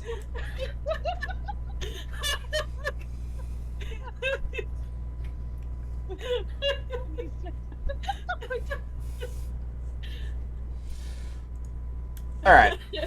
I did that shit willingly. Don't fucking threaten me with a good time. Hey, I'm not here to kink shame, alright? So, upon your path, as you're walking, Kingfaker only told you it was on the way, correct? Yeah, pretty much. So as you're walking, Grak is like fumbling with this map, and he realizes that the map is an offshoot of the path you're on to get to the Tinkerer's cabin. Now, you didn't tell the party that you were sent to see a Tinkerer. You just said somebody with a work order. Yeah. Yeah, pretty much. So Grak's putting two and two together on his own over here. Way to But he's go, like, Brad. is this? We got someone here with his brains about them. Are we seeing the Tinkerer? Is that who the king asked you to stop and see? It was on the map that Iron Guard had, and I believe the king did tell us that this was a place to go. That's why Ironbrand had the map. Alright. Mystery solved. So, are you guys gonna knock on the door? Or are you gonna just No, knock on the door. barge Yeah, in? sure. Shibari will go up to the door and just fucking pound. You hear a tiny voice, one that I'm not able to do, so just pretend it's a tiny voice, saying, hold on, my little legs don't move very quickly. And you ever see those doors where it's like a split door, the top half and bottom half? The bottom half opens, and a little gnome walks out and looks up at you. And he's like, hold on, and he gets out, closes that door, and you hear something dragging. He opens the whole door and you see him on a stepladder. It's like, hello, I am Liggity Splunk. Who are you? What brings you here? I We're understand you canceling an order for Ironbrand. Oh. Did he not enjoy my work? He's dead. Oh, like, shit. What did he Alright. order? Like, split? So he didn't really tell me what its main purpose was. However, he told me what he needed it to do. He said that he needed me to create something called, very plainly, the Soul Extractor. And what he kept wanting me to do was to take anything that had living essence trapped in it and remove it for transference to other things. And this is just something that you would make without any questions? Money's money. Gnomes gotta eat. I know, but Yeah, I it seems know. rather ominous. It's called the, what was it, the Soul Taker? Soul Extractor. Have you I mean, have you seen come the on town now. 2 miles to the left? I mean, I- yikes. He's got I a was, point, Renault. That's true, but I mean, you bear some responsibility. I mean, it's called the Soul Extractor. Hey, there's something strange in my neighborhood, and if things are gonna get rid of them, I'm here for it. Oh, well, Ghostbusters. I wonder what he. Yeah, I get you, Liggity Split. I understand. That makes sense. Thank you.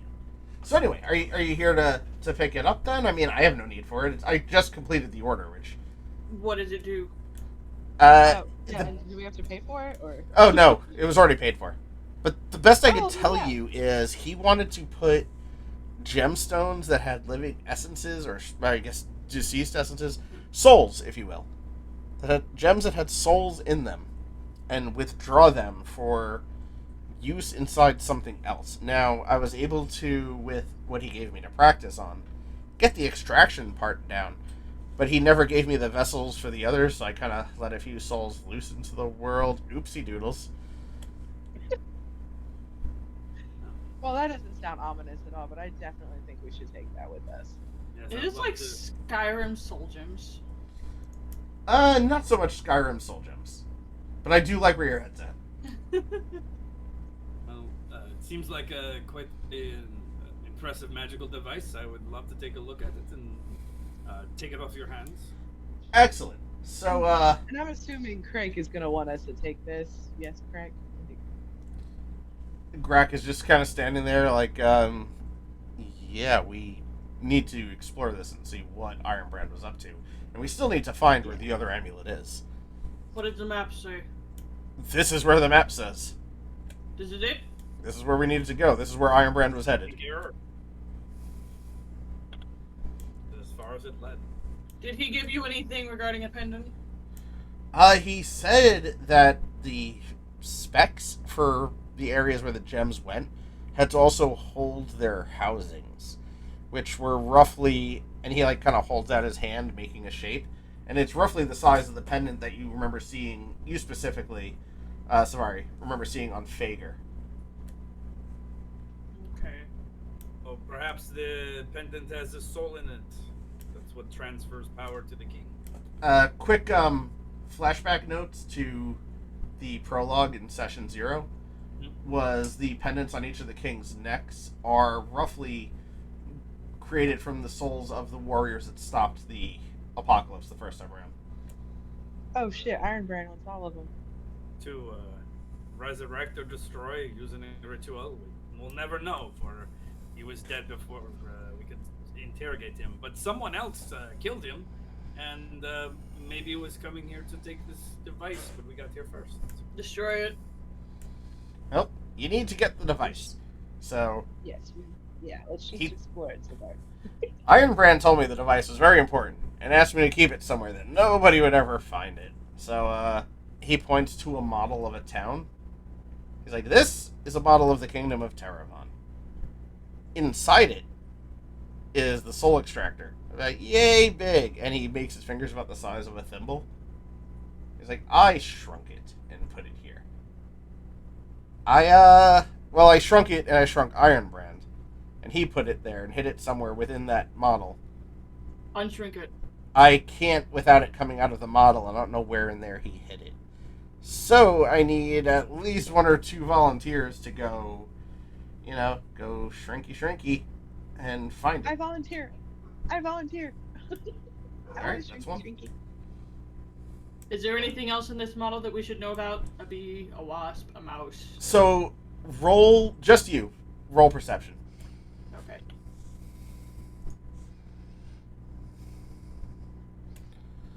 Uh, you you see out of the corner of your eye a rat scurry through a hole in the wall. Not the wall to the model, just the wall of the cabin itself. But other than that, you're not aware of anything else that might be here. How small do you shrink to get in there? You see him, reach down to the model and hold his fingers up to the size of the doorway and take his fingers away, and it's about, shit, what do I have for reference? Fuck it. It's like the size of a cell phone.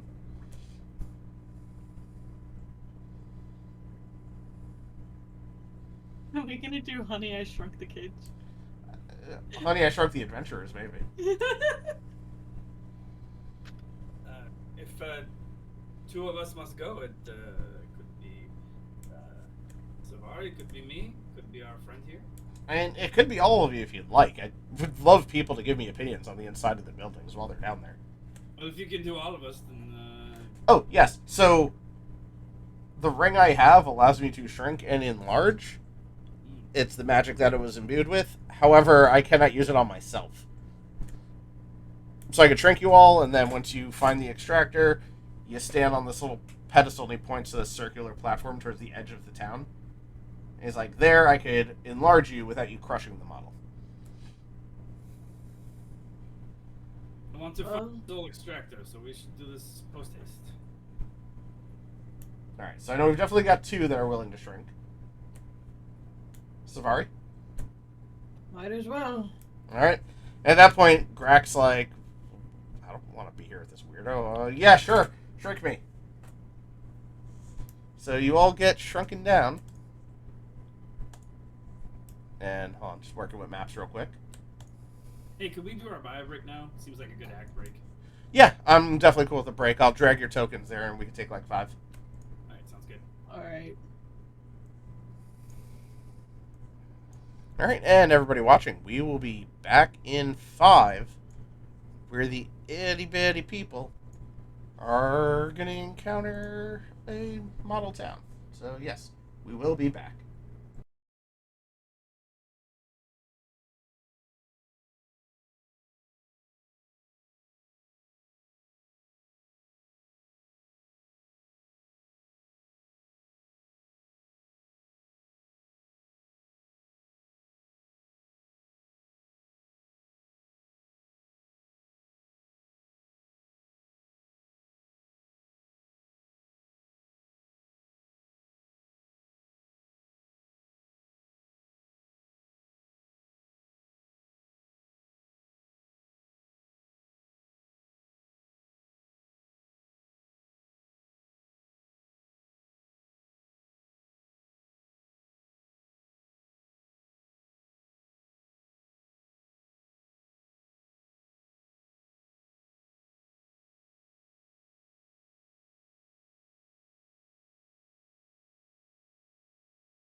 I'm back.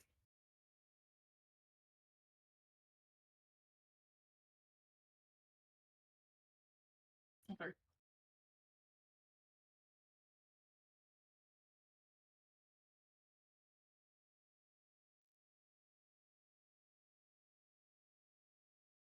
What?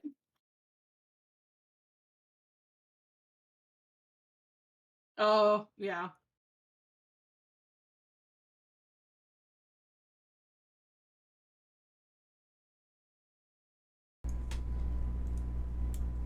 Alright, so once he's back, we could pick this up. I think we're coasting through tonight's at a rate that I expected. So everything Okay. we're still doing in the campaign, I still consider to be kind of prologue. If this were a movie or a video game where you did a lot of shit beforehand, the title screen still hasn't come up.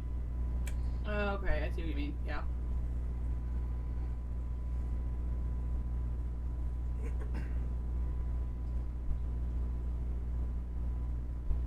I've returned.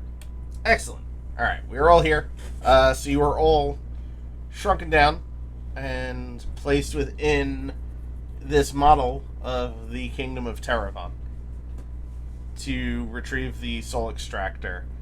Didn't really think about how this was gonna play out. So yeah, I guess you guys just all roll some perception, and I'll see how close you get to it, and we'll take it from there.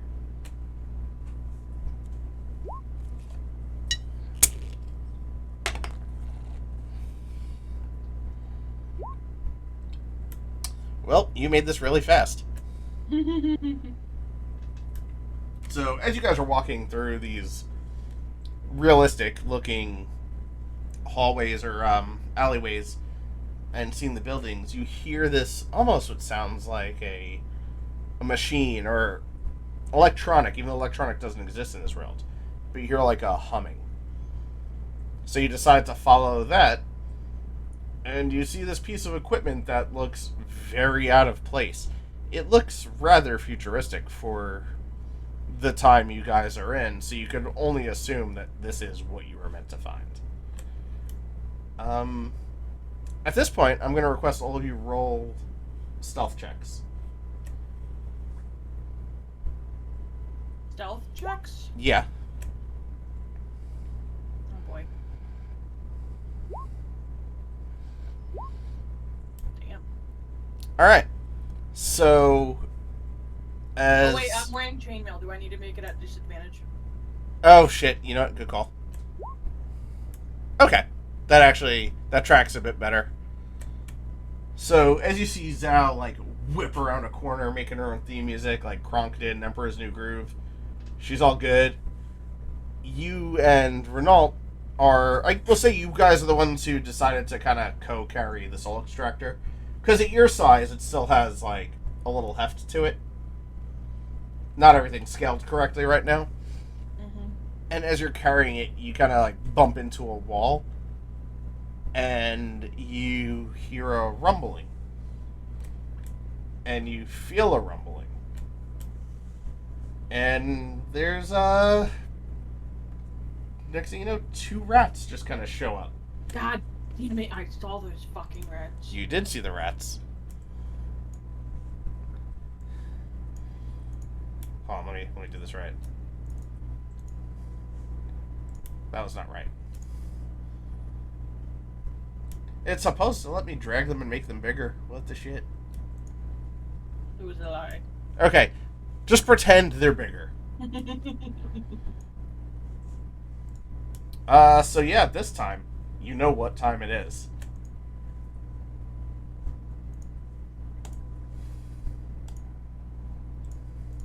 It's initiative time. Yep. Would you like a chocolate-covered banana chip in this trying time? I mean, I don't know if the rats would like it, but they might.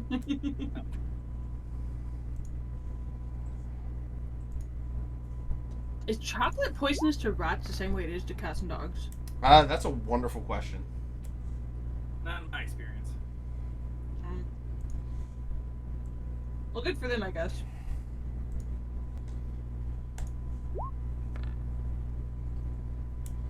Oh, remember to click your tokens before you click initiative.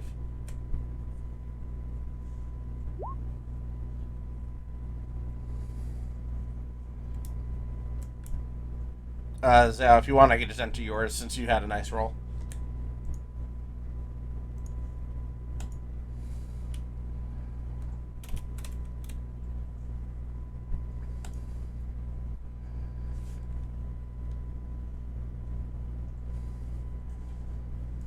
Okay, close enough. Alright. So, wow, the rats did, really rat-like, I guess.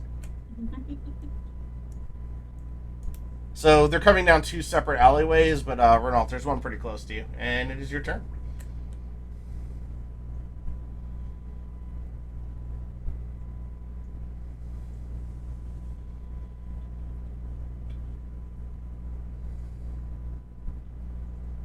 I'm just gonna do lightning lure because I clicked on it.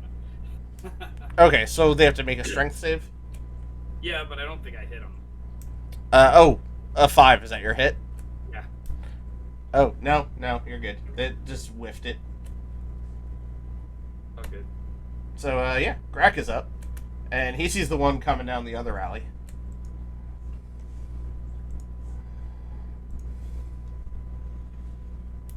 And what the fuck does he want to do? He's gonna hit it with Sacred Flame.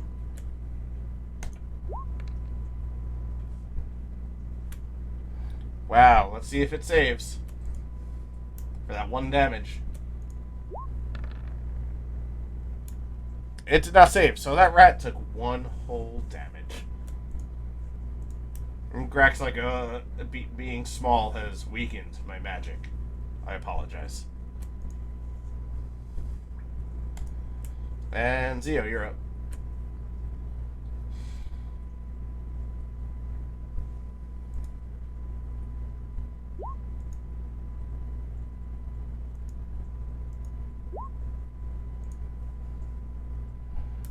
So, unfortunately, the 7 missed. So far, only 1 damage has been done to a rat. Savari. Yeah, I'm going to go after this one, Okay. and I'm gonna behead it. Hopefully. Well, that's a fucking hit. Why minimum damage? You know what though? I'm gonna give you one of those. I'm gonna give you one of those Obi-Wan Kenobi moments. Roll d20. Mark Harth is speaking to me from beyond.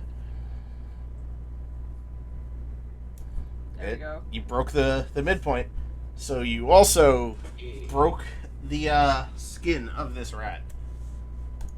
Yes. You did the same stance where you switched your footing and came up from underneath. So instead of starting at its spine, which is a hard point, you went for a softer spot, right at its jugular. And you connect, but you kind of cock the axe sideways. So while it doesn't kill it, the rat actually winces in pain and jumps back a little, with a trail of blood separating you and it.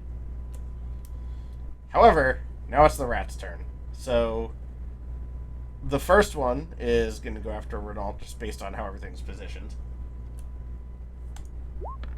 Sorry, this was originally Rat Swarm stats, so ignore that, but I don't think a 6 hits you, does it? No. Alright. The second one, the one that's not doing great, is going to go for Savari. Jesus Christ. Nope. Yeah. Great. This is gonna be an easy fight for y'all. Renault, you're up again.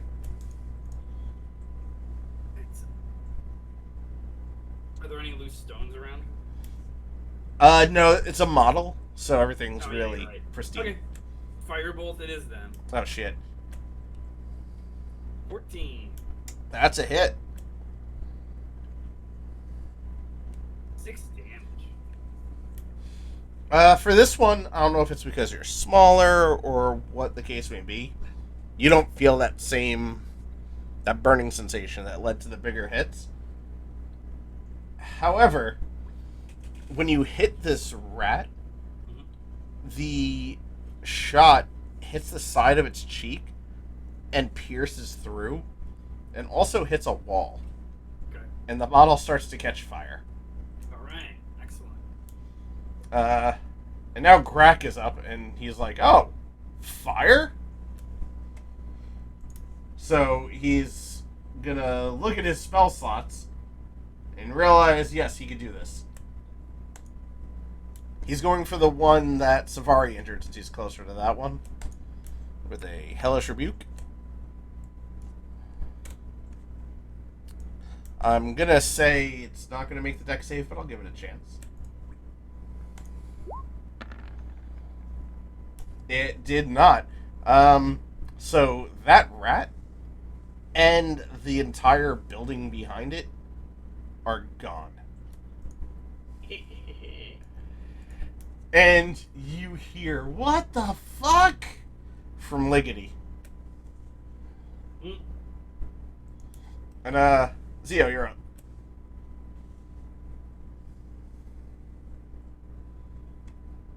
Holy shit. Okay, so in the event of, this, just hit your damage roll a second time, where it says, that purple button that says dagger real. Because you max rolled it the first time anyway, which is what I would have given you.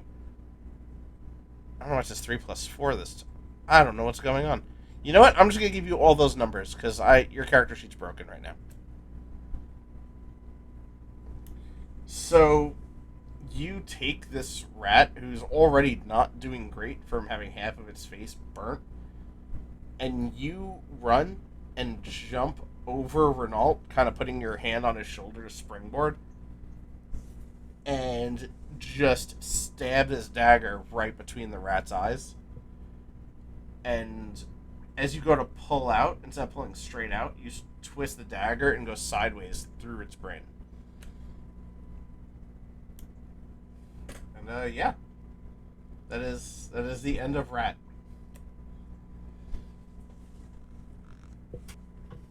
You guys have solved the rat puzzle. If we yell up at the gnome guy, Bob 3, This one had a name. Liggity Splunk.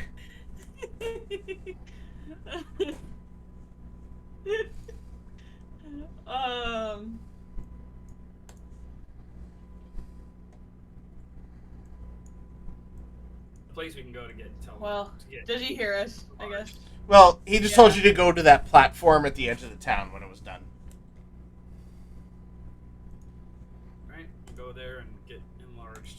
Return to normal size. So he brings you guys up, and then you see him dump a huge bucket of water on the town. And he's like, what did you...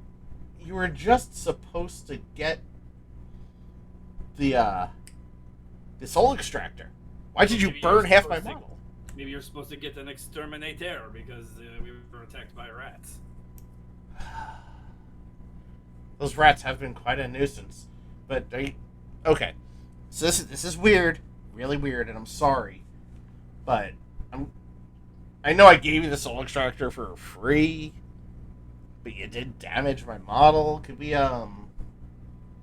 We could have died because rats ate us, so no, we're not compensating Oh, you. I'm sorry. Looking at you and looking at the model, I see no damage on you. Because we made sure the rats didn't eat us. So I guess it wasn't really a problem, was it? Well, what are you looking for in compensation? The sooner we get the soul extractor out of you, the better. We're not giving him compensation. We have the soul You cannot extractor. tell me We're what to leaving. do. You cannot tell me what to do. If I want to give him compensation, I shall. What do you want? All in right. return? Okay, this is gonna be really weird, but I'm glad you guys are willing to work with me. So, Well, I am. I don't know about the rest. Please tell me what you want. so it's an all or nothing kind of deal once you hear what I got.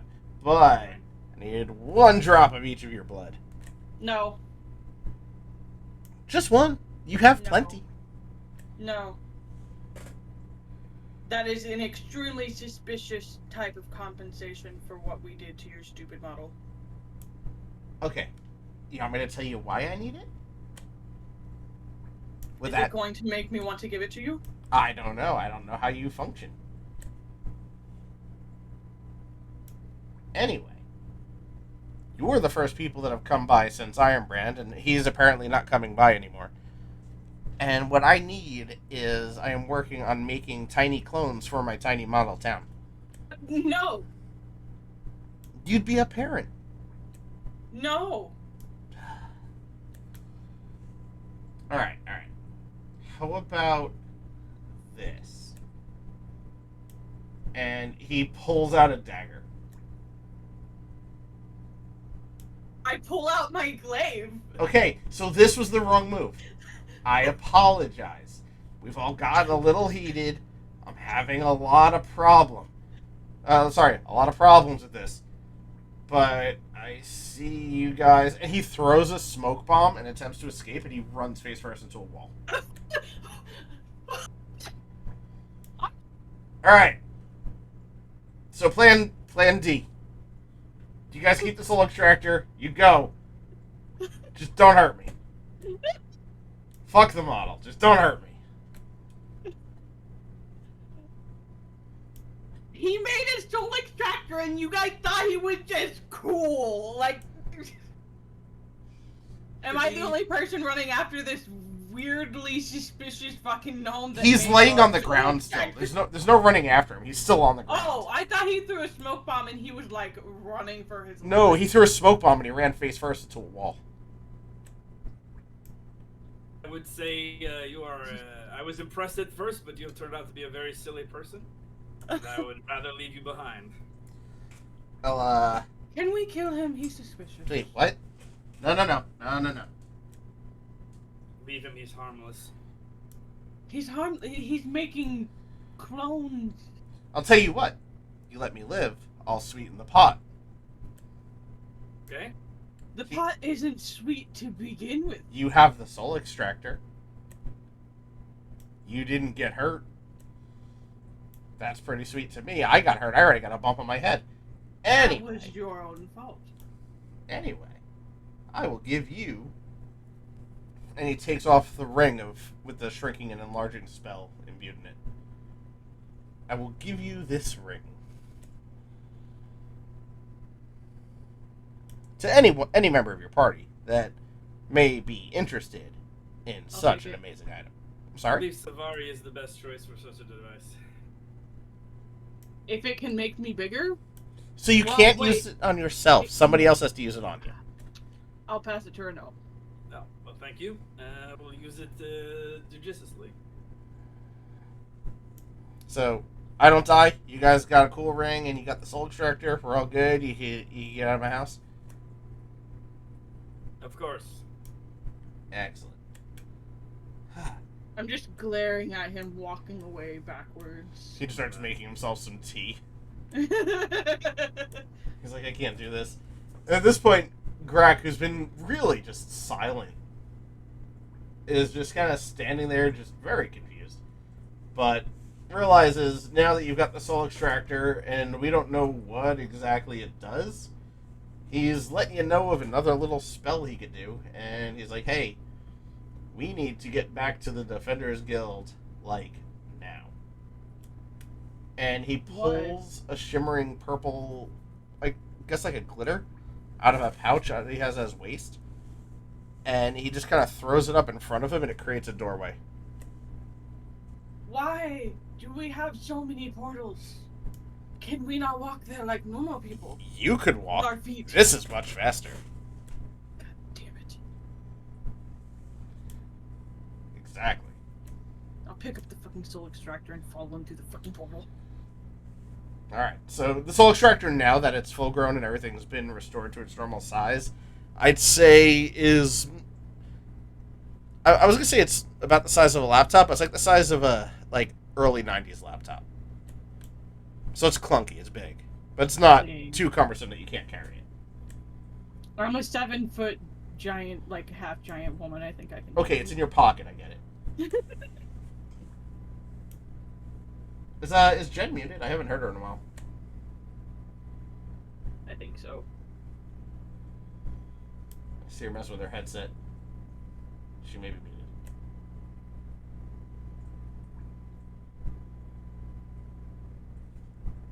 Okay, I saw her icon light up like she was talking, but I heard no noise.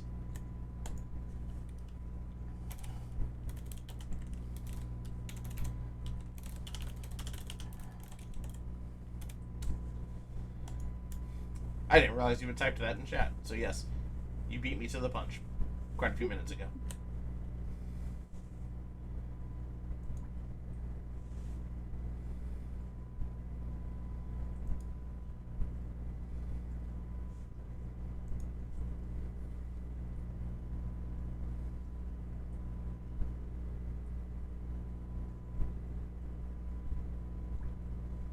Okay, how about now? Ah, there it Yeah. is. I think this happened last time too. At some point, you had to like disconnect and reconnect. Yeah, and this is like a whole new mic and whole new headphones, so look. Cool. So you just have bad luck. Yeah. Technology does not like. Well, that just sounds great. So, sorry. Did you say anything major during all that? Because I just thought you were being quiet. I have no idea. Okay. So did you got the soul extractor? You saw a guy bang his head, and then gave you more than you came for because he didn't want to die because he's really fucking clumsy. And now you guys are back at the Defenders Guild because you walked through a portal. All right. While you get to the Defenders Guild, Grak asks you for the soul extractor so he could bring it to the artificers, engineers, and scryers to look at to try to figure out what it could do. And since you all did complete a task, you get vouchers for that vending robot again to get new magic items. Yay! Alright, let's get the magic items. Alright, so who wants to roll their D100 first out of the three of you? I actually made a better chart this time. E100. 51, let's see.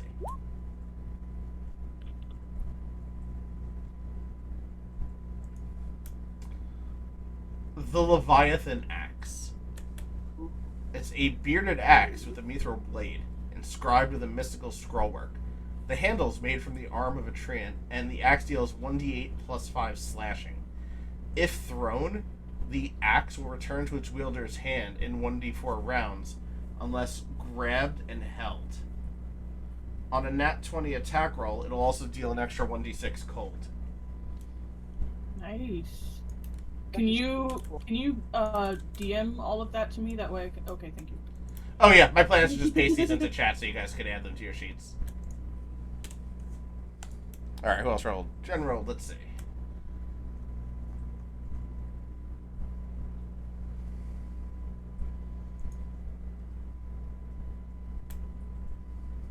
The Crown of the False King.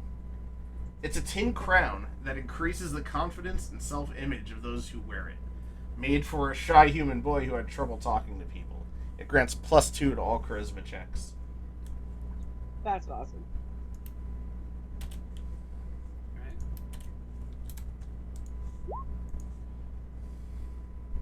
39. 39. The Glutton's Fork.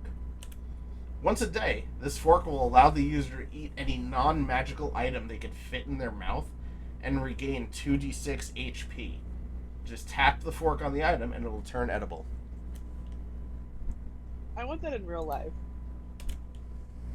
I just want to eat a chair at work to like make the power move. I support that. Yes, this is a much better list than the last time we did magic items. Yeah. Yeah, I was gonna say this one is a lot cooler. Yeah, it had some more fun. Alright, so let me see where I'm at on my notes.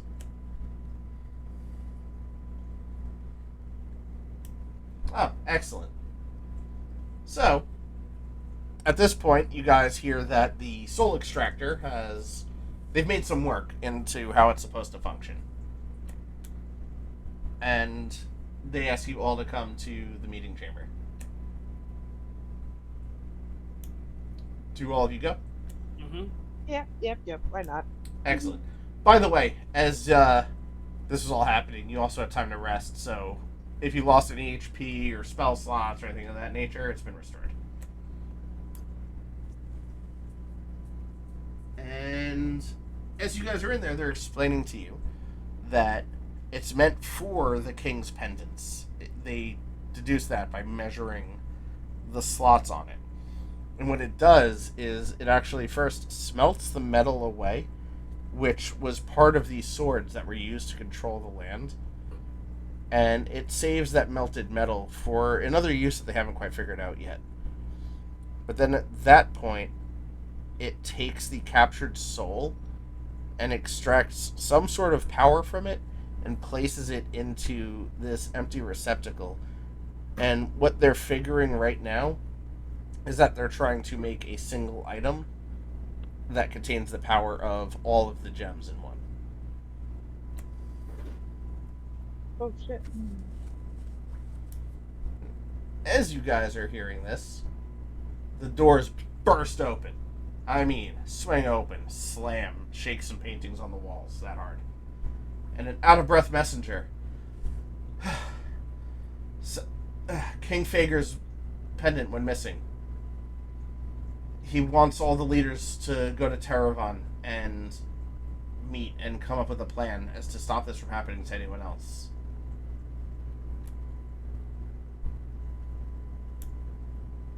And as representatives of the Defenders Guild, you are also asked to go along. Isn't it the pendant we've been looking for, though? No, you were looking for... hold on, let me scroll really far out. The other one. Brogar or whatever. Syrian. You were looking for the pendant of Tilly, which was on the ruler of Bragar. Now, the guy that you just met, Savari, his pendant's gone. Yeah, the living undead king. You know, for lack of a better term, yes, him. I don't know, I read the whole Wikipedia on Licks and all I could think of was Voldemort. I'll be right back. I need some water. Okay.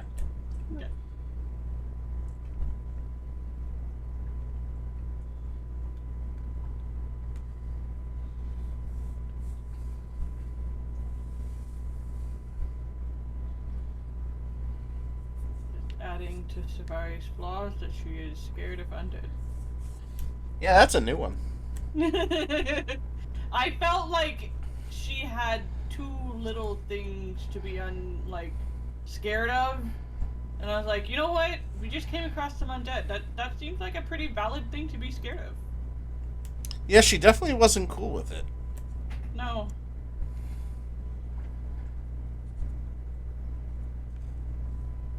Yeah, I'll give you that. You were definitely like, nope, fuck all this.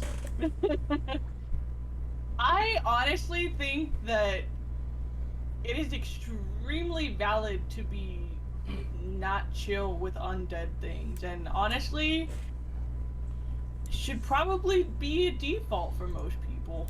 I mean, hear me out. If I just saw a bunch of zombies and shit walking around in real life, I'd be like, oh, no thank you. Yeah, exactly. You're like, maybe I need to go home and call my family, make sure everyone's safe. I don't think it bothered me that much, but I don't know. I was pre-med, so.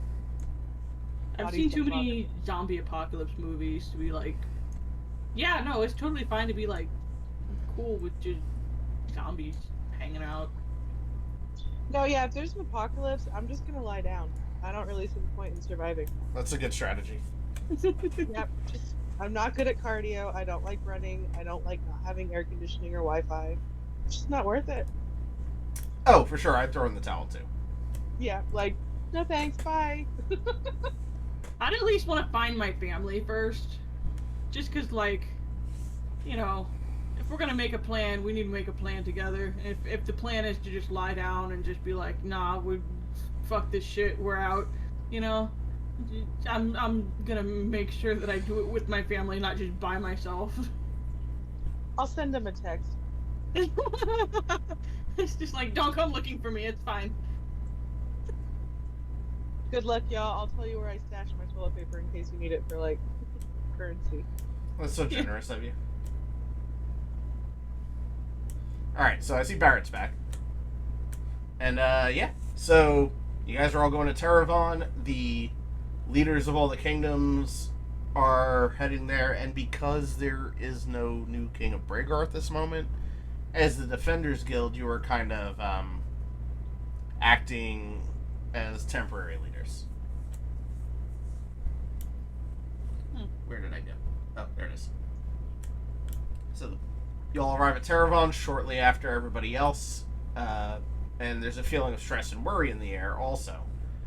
But with all the kings and even more so, all their guards, including the elites of the Defenders Guild, probably is the safest place for everyone to be at this time. Fair.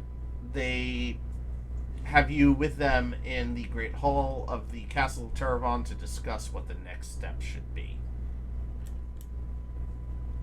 Anybody have any ideas they want to spout out as to what they can possibly do to stop more pendants from going missing?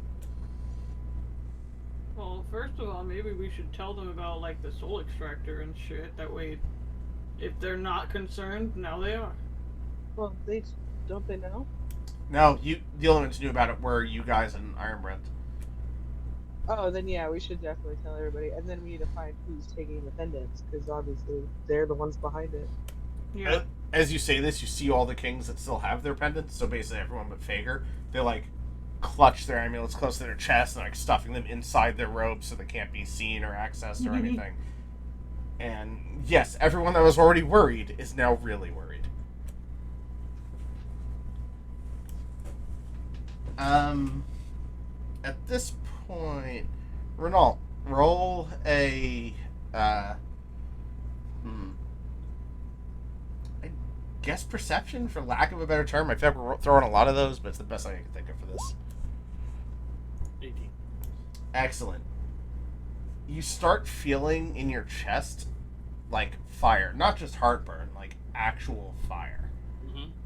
And you hear a voice that just says, "It is you." You don't hear it in your head. You hear it like it was spoken out loud, but you don't know where it came from. And now everybody has to roll a Constitution save. Okay.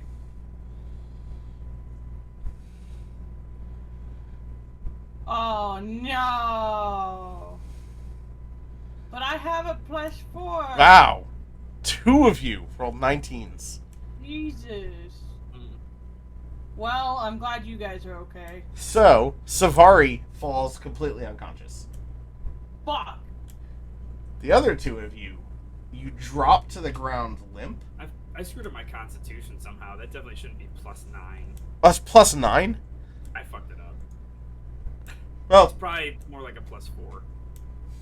well, for now, we'll just count it as it is. We can figure the numbers out later. Let me see if I can fix that. Okay. Where we're going.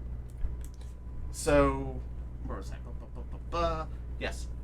So the other 2 of you happen to just fall to the ground. You can't move your arms or legs or anything, but you're conscious. You're able to see and hear what's going on.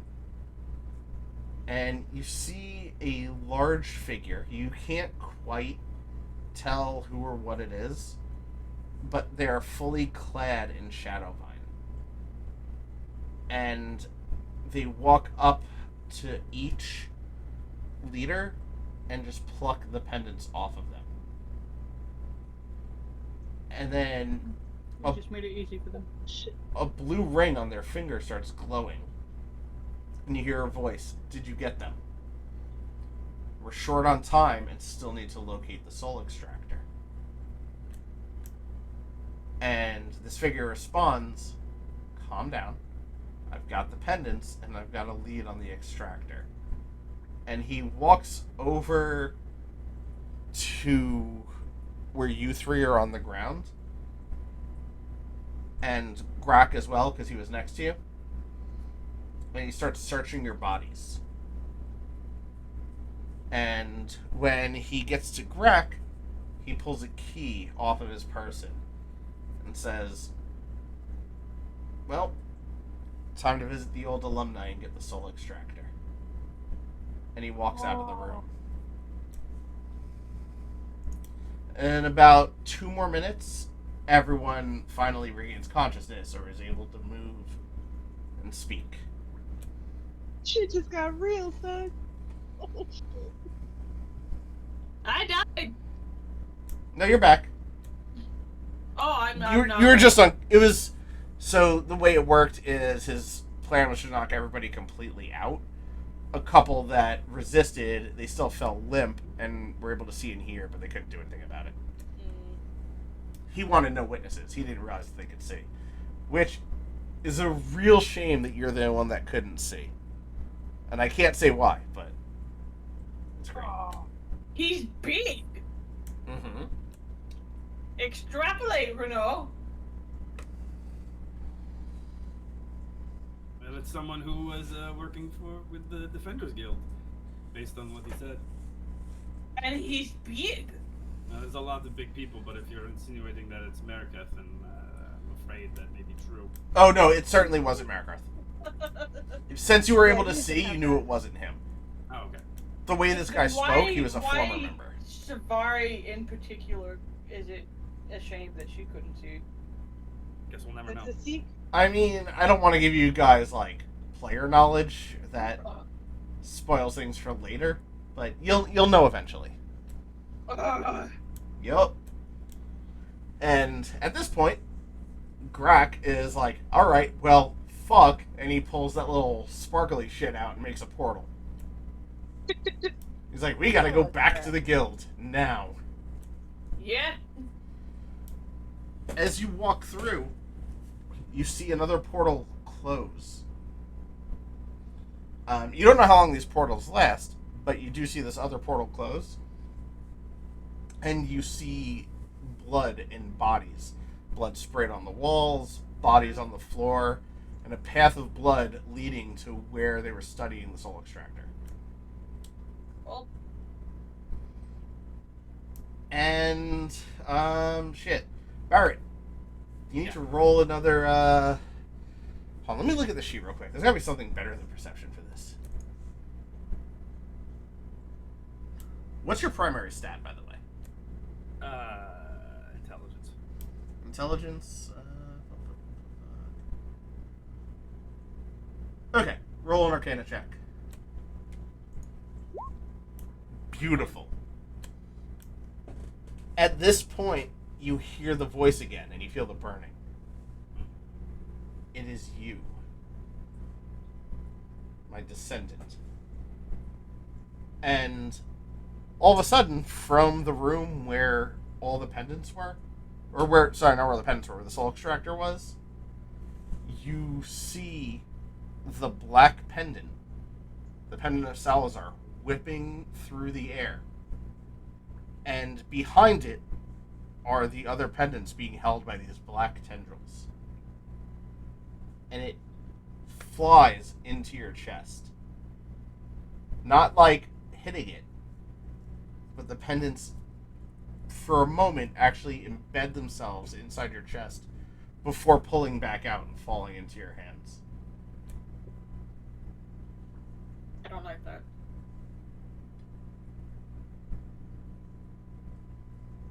What an interesting development. Such a chill reply. Coming out of that room, you see this large Shadowvine-clad Goliath storming out with the soul extractor in one hand and just drops on the ground and starts making a beeline fuck for you. that. And Fuck now, Savari, you recognize him as the guy who showed up when King Fager snapped his fingers. Ah, motherfucker! Flame out! I'm going after them!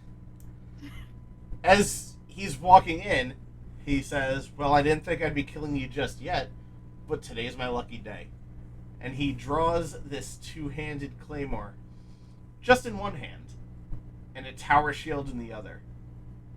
And says, time to join your friends. Two-handed claymore in one hand does less damage. Fuck you!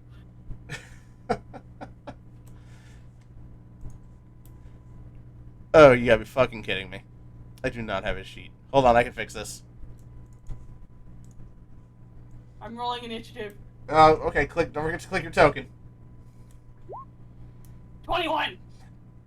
By the way, sorry for this, but their stats are the same. His stuff is Marikarth's. Wait, what? He's not It is actually. Mark Hart?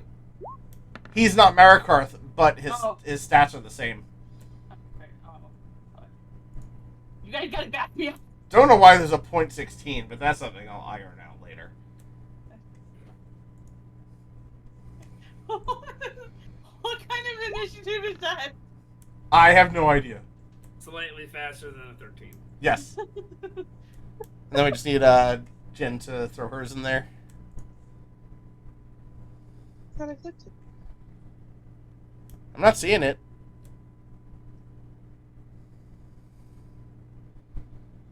Oh, no, there's two of them. Okay, weird. Okay. Oh. Did you click your token? Yeah, I thought I did, but I think it's glitching. All right, here, I can throw you in there manually. Like, yeah, I have a hard time. Yeah. Like, the IT people at my work know me by name. They get called for something and they look at me and I have to be like, it wasn't me, I promise. Okay. All right, so... Okay. Oh, shit, let me pull up a calculator for this.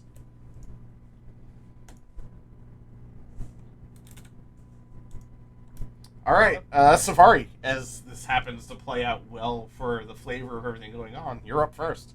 Yeah, fuck him. I'm gonna use my new Leviathan axe. All right. Well, a 19 hits. Yeah. For 9 damage. It's worth. So, hold on one second. Let me fix this real quick. I need to fuck with this real quick. Sorry.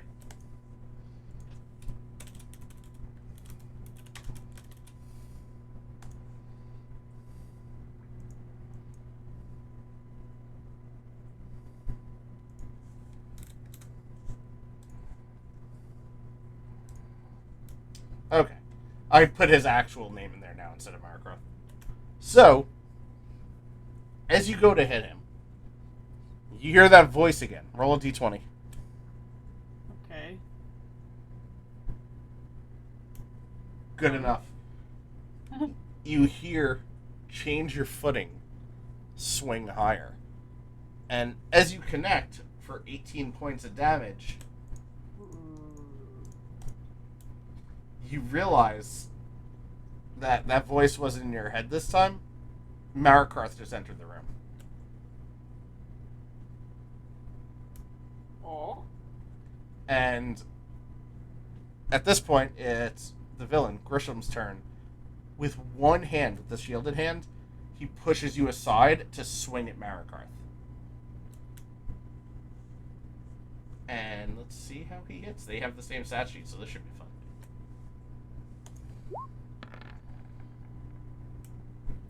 Well, 29 hits. For Markarth? I don't know. Oh no, he's hitting Marikarth. Okay. No. Here we go. I got shoved to the side. That didn't work.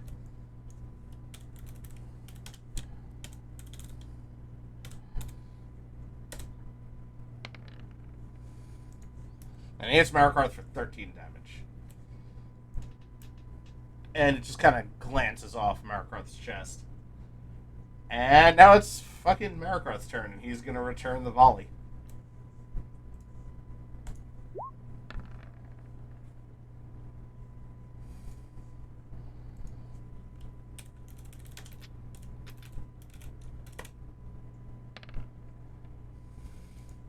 He does so, and better. And at this point, you hear Marikarth look to Grisham and say, "You're not leaving here alive this time, brother." They be twins. Oh, they're twins? Yes. And it's Grak's turn. There are too many non-player turns in a row, and I apologize. Grak is gonna just Hellish Rebuke, because that's been working so well. As a second level spell,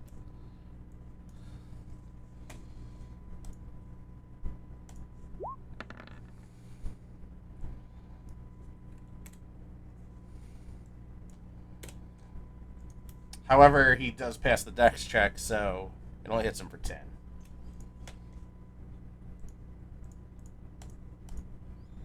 Alright, Zio, you're up.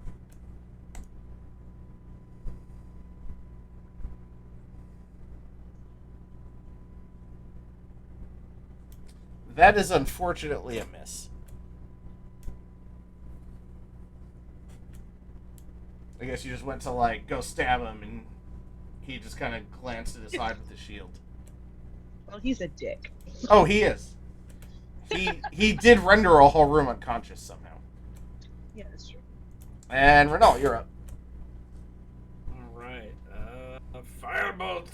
Take this. Or don't. He bats it out of the way with his claymore. And heads back to Savari's turn. Alright. Move.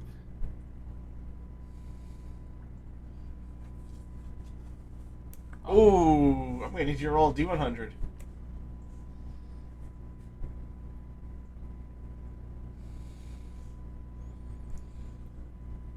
Let's see. Let's see. Oh, well, that one's stupid, but okay, we'll do it. Make a con save. Okay. Okay, you passed. If you would have failed, your speed would have been halved. Which, Oh, shit! with the way I run combat, that wouldn't have made much of a difference. Eh, You're not like chasing him or anything. sure. I mean, he ain't running. He's up and he looks at you, Savari, like you're gonna be a nuisance, but he still wants to take care of his brother. And then he sees the warlock and realizes that would be a much squishier and very painful target to get rid of. So he takes a swing at Grack.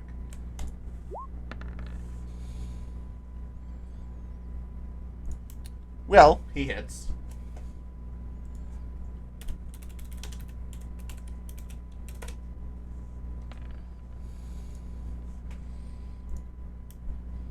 He takes this claymore and he runs it right through Grack's stomach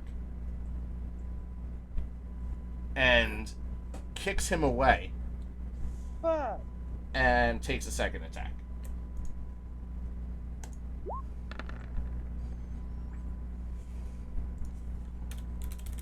Oh, shit.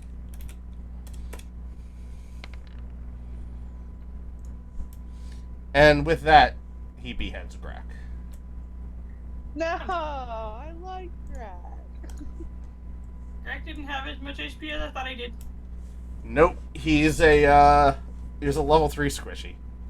Oh. I gave him some bonus spell slots for some flavor, but I didn't adjust his HP or anything. At this point, Marikarth just fucking screams and goes to take a swing, aiming specifically for his brother Grisham's neck.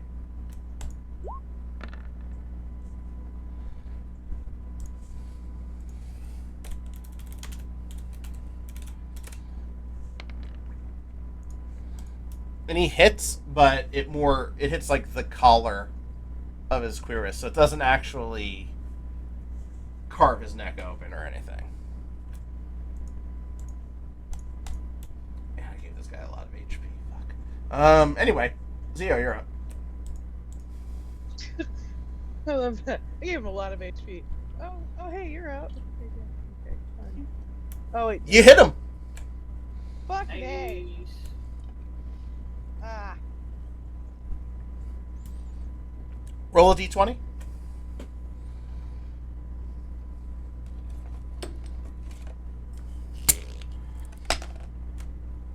Okay, this is beautiful.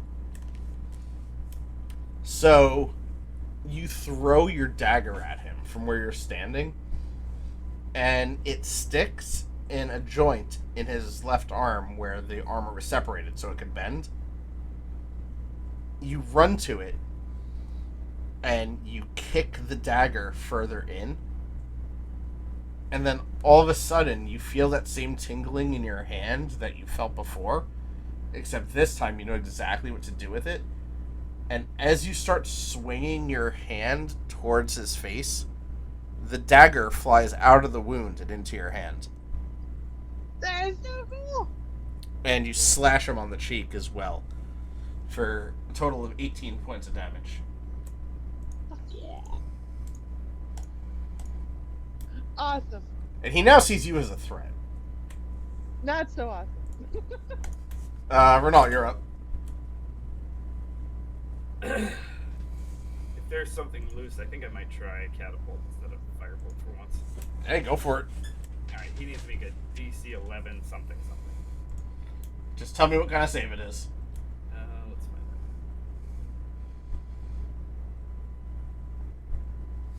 For your sake, I hope it's Dex.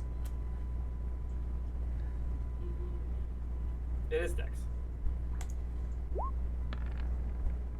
9. Hey! Holy shit, he missed. Or he was under, so I'm gonna go ahead and hit him for 3d8 bludgeoning damage. So for 12... this wasn't fire. So yeah, you hit him for just a flat 12 damage, and it actually staggers him back.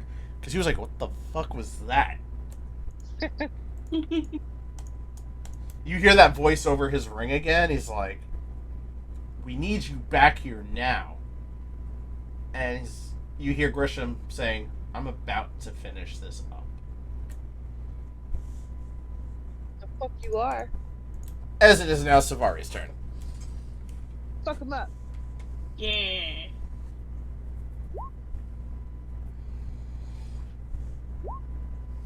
Fuck That- yeah. Holy shit. Max damage. So do one more damage roll with it. Okay. You killed Crack and we got pissed. So what you did is you came in and you actually smashed him in the face with the butt of your weapon, Fuck yeah. and then drove the axe down into his collarbone. Because of his armor, it didn't get to go deep enough to sever, like, any arteries or anything. But he's a hurtin'. That's badass. Like. And it's now his turn. And he was going to go for his brother, but you just pissed him off. So he is attacking you, Savari. Does an 18 hit? Yeah. That's the lowest attack roll I've seen him do so far.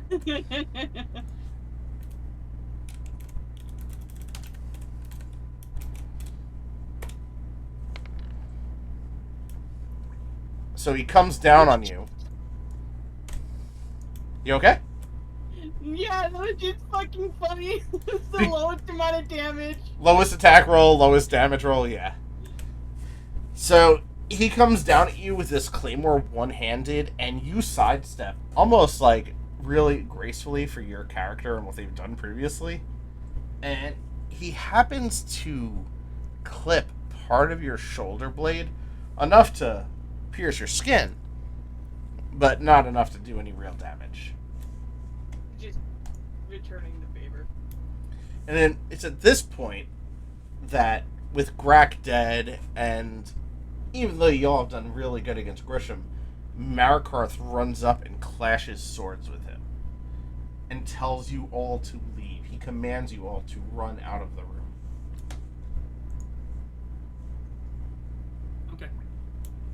So, Renault's gone. Renault's like, bye. I'm just gonna keep watching because I don't trust shit. Okay. I'm gonna keep watching. I don't trust shit. And Savari? Yeah. Sticking around. You're sticking around? Alright. Yeah. So, as this happens, while Renault left. While Marikarth is looking back to, tell you guys to leave, Grisham squeezes the handle of his shield, and a blade comes out of the side of it, and he slams it right into the side of Marikarth's neck. Oh shit. And then again. And Marikarth stumbles back. And Grisham spins and beheads him as well. He was my B1! What the fuck, man? You just killed my teacher! And now you hear the voice again. Get out of there now. Yelling at Grisham. And he opens a portal and begins to just walk towards it. Oh fuck no. Are you gonna try anything? Yeah, I'm attack the fucking hoe. You ain't getting away. Alright. Roll your attack. You just killed Markarth. What are you doing? I don't give a shit. I'm gonna throw a dagger at him. Hold on, won't let me.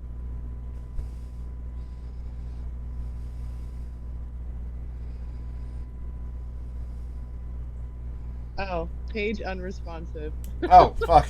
That's the worst attack. Did you want me to do it for you?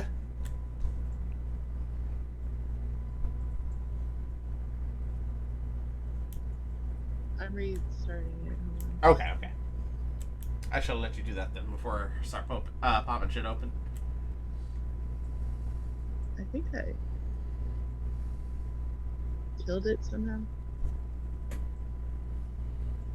To be fair, this is the longest this laptop has been running in like 2 years. That's fair. So, yeah, I guess you gotta roll for me. It's still. Okay. So you were going to attack Grisham? Yeah, I want to throw a dagger at him before he goes to the portal or some shit, because, like, fuck him. Okay, let's see.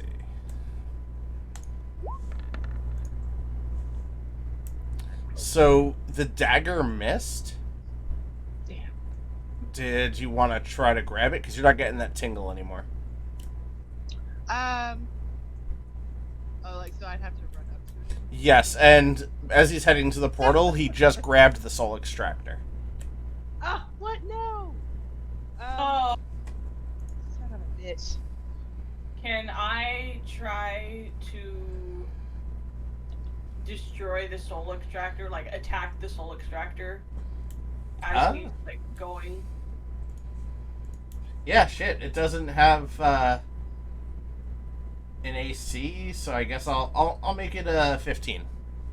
I'll be transparent because he's holding it. Okay. So you hit it. Damage doesn't quite matter because it fell out of his hand, and he turns towards you. I'm gonna fucking hit it again. Oh no!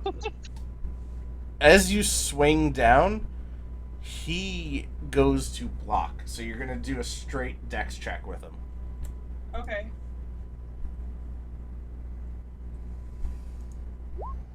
Okay, my page is back. 15. Yep.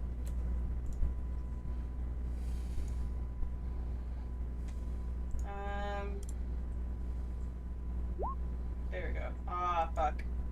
Damn. All right.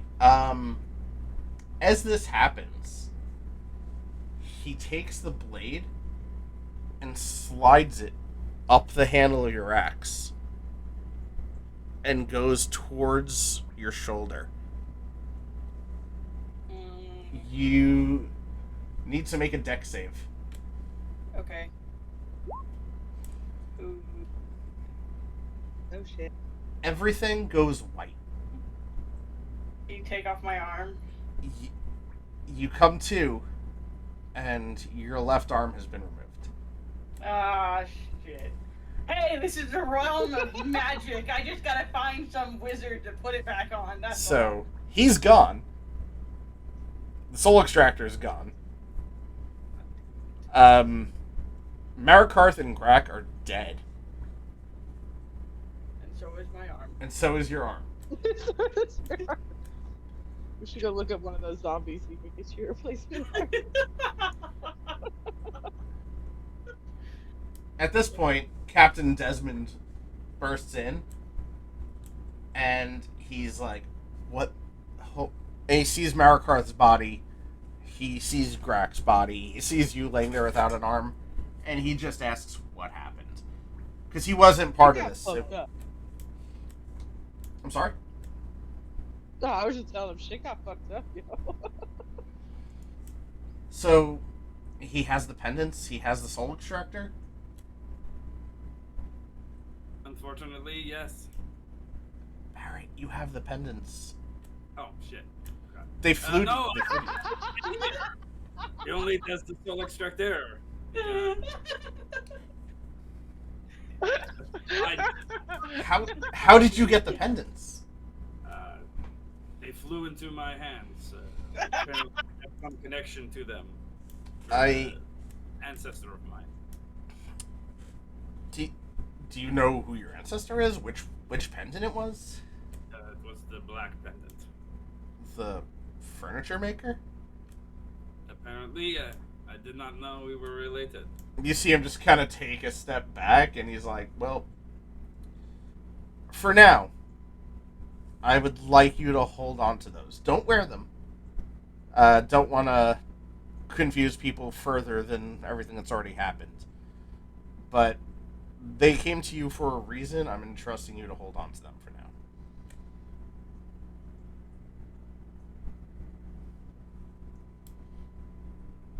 And then there is a knock at the door. What now? It's a goblin. Oh. And he walks in and looks at all of you, and he's like, ugh, this is shit. Well, I was called when I heard somebody lost an arm. Let me introduce myself. My name is Grabbins. I am a small arms dealer, and that's about to make a lot more sense. Because you're getting a new arm today, lady. Put the old one back on! That's, he kind of looks at it on the ground. He's like, that would do more work on a sandwich than it would your body right now. Sorry. However, no. You don't have to spend anything. This is our gift to you as the Defenders Guild, and a heartfelt apology that you were caught in the middle of all this.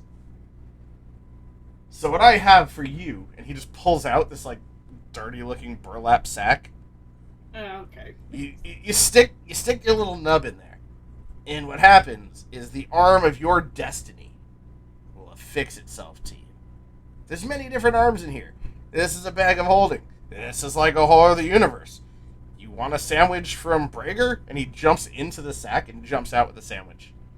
It's like, it's all in here, but I promise you will just come out with an arm. I love this guy. So, Just shows up. He's just like, his no arm senses are tingling. So, stick your arm in there. Or where your arm would be. Alright. Roll yourself a d20. Okay. God. Ah! Close the window. Shit. I wrote this whole thing knowing somebody would try to stop him. A small arm dealer. My arm isn't small. I know. No, he's small. He's a goblin. He's a small. Does that mean I'm gonna get a goblin-sized arm? No. The arms are meant for their users. You get an arm of destiny. I get an arm of destiny. 11. What does that mean? It needs to look like Dennis's glove. No, You got the helping hand. Wait, what? The helping hand. What this is it's I wouldn't say magic. The magic's been in you all along, but this hand does amazing things. And what it actually does, as DM, by having this arm equipped, you will get +1 to your AC, +2 to all dex-based rolls, and you could remove the hand and command it telepathically. It'll even climb walls and ceilings. Holy shit. Did I just get, like, Uncle It? Is that what this is? Do you mean Thing? Yes, Thing! There we go! I always get the two of them mixed up. For lack of a better term, yes. There was 4 different arms you could possibly get. You've got what I would say is the second. Well, for you, second best one. Alright. I'm gonna add this thing. However, I do accept payments later, should you want to change your arm. And the payments I take are those lovely vouchers you use for magic items. So if you ever get one of them and you don't want a magic item, you'd rather swap your arm out, you can leave it up to chance and get a different arm. What is so great about these vouchers? Well, then he could use them for magical items. I mean, the magic items are pretty great. You have a fork, or one of you has a fork that can turn anything edible. If that's not magic, I don't know what is. That's I true. I don't know anyone who wouldn't want that.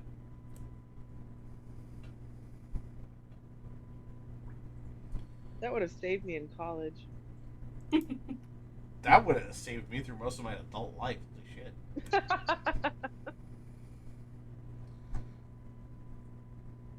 And just as this all happens... Oh, hold on, Misty's... Excuse me. Back again. Just as this all happens, you do, in fact, receive, from the captain, vouchers for the vending robot. Oh my god. With a heartfelt apology that this was the end of this adventure. Lets you know to get your items, rest up, because tomorrow your mission moves on from finding where the person who tried to steal the pendants went to basically saving the world, because as you saw, this dude is goddamn powerful. And he's working for someone. You need to find out probably more who powerful. that is. Yeah, someone that's able to actually shout orders at him. So, y'all got your vouchers. You could roll for magic items. Savari, you could roll for a magic item or choose to try to reroll for a different arm. Keep this one. It gave me a +1 AC. Okay. So then I need D100 rolls from Renault and Zia.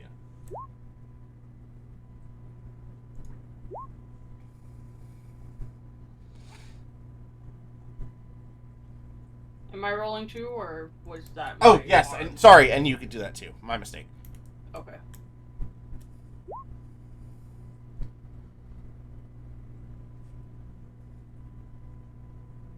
Alright, so we'll go in order. Renault, rolled with an 11, got the Belt of Returning. A finely crafted dark leather belt with 3 loops, each decorated with a shard of sapphire. The magic of the belt leaves an invisible mark on the surface of the weapon stowed in each loop, and invisibly inscribes the name of the item on the sapphire shard. 3 one-handed weapons with the thrown property can be attuned to the belt. When a weapon from the belt is thrown at an object or creature, hit or miss, the weapon will return to the belt at the end of your turn. Bro. That's so cool. Alright, what's next? 27. Weird. Deodorant soap. A bar of soap that, when used to wash one's body, eliminates body odor, grants +1 to stealth and persuasion. Lasts for 1 day.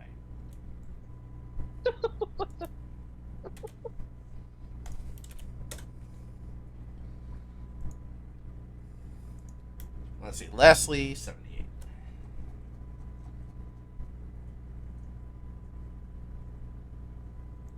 Scrying bones. Once per day, these knuckle bones can be used to ask a yes, no, or maybe question to the fates, aka the DM. There are 3 bones carved into happy faces and sad faces. All happy faces means yes, all sad means no, anything in between means maybe.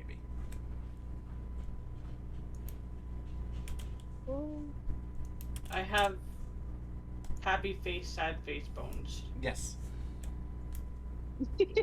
They replace the bones that you lost in having an arm removed. Oh, okay. That was fast. Yes, you got new bones. I have new arm and new bones.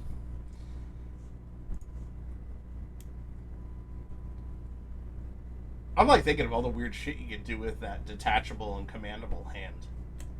Yeah, that is. I'm kind of like wondering what I'm going to do with it, because I can't see through the hand, but it can just crawl around. So I don't know. Maybe I'll just freak people out with it. So it's done telepathically. As a DM, I'm gonna make the call that while you can't technically see through the hand, it like reports to you. So let's say you want to look around a corner to see if there's guards, and there's 3 of them. It'll let you know there's 3 guards. Can I say, like, for flavor, it does that by coming back and playing charades with me? Yes. Yes. You know what? That's the only way it does it. Telepathy's gone. It returns to you and performs charades. So you might have made the item better and or worse. For like sign language, you to fuck off. Yeah, that's great. Yeah, one-handed sign language. So at this point, you know who was there. You saw them in Fager's chamber as his assistant.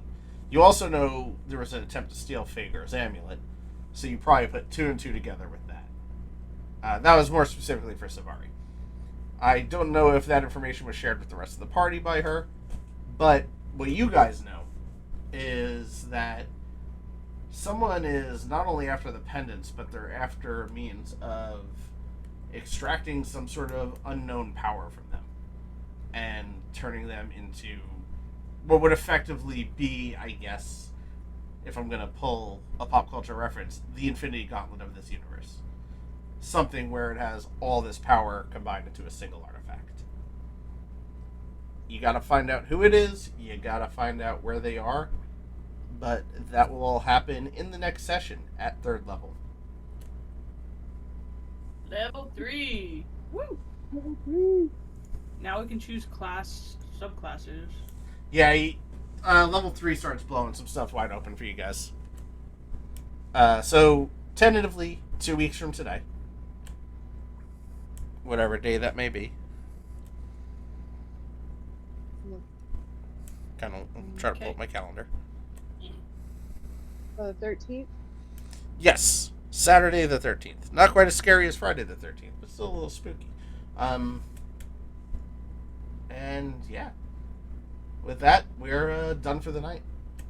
All right. Oh, hey, the one after that is after my birthday. I'm sorry? My birthday's the 27th. You cut out. I heard your birthday is something. The next weekend that we meet after the 13th, on the 27th, that'll be my birthday weekend. Oh, awesome. We might need to reschedule that because I'm gonna be tanked. Well, I try to run them every other week, so if your birthday's the next weekend, it wouldn't interfere.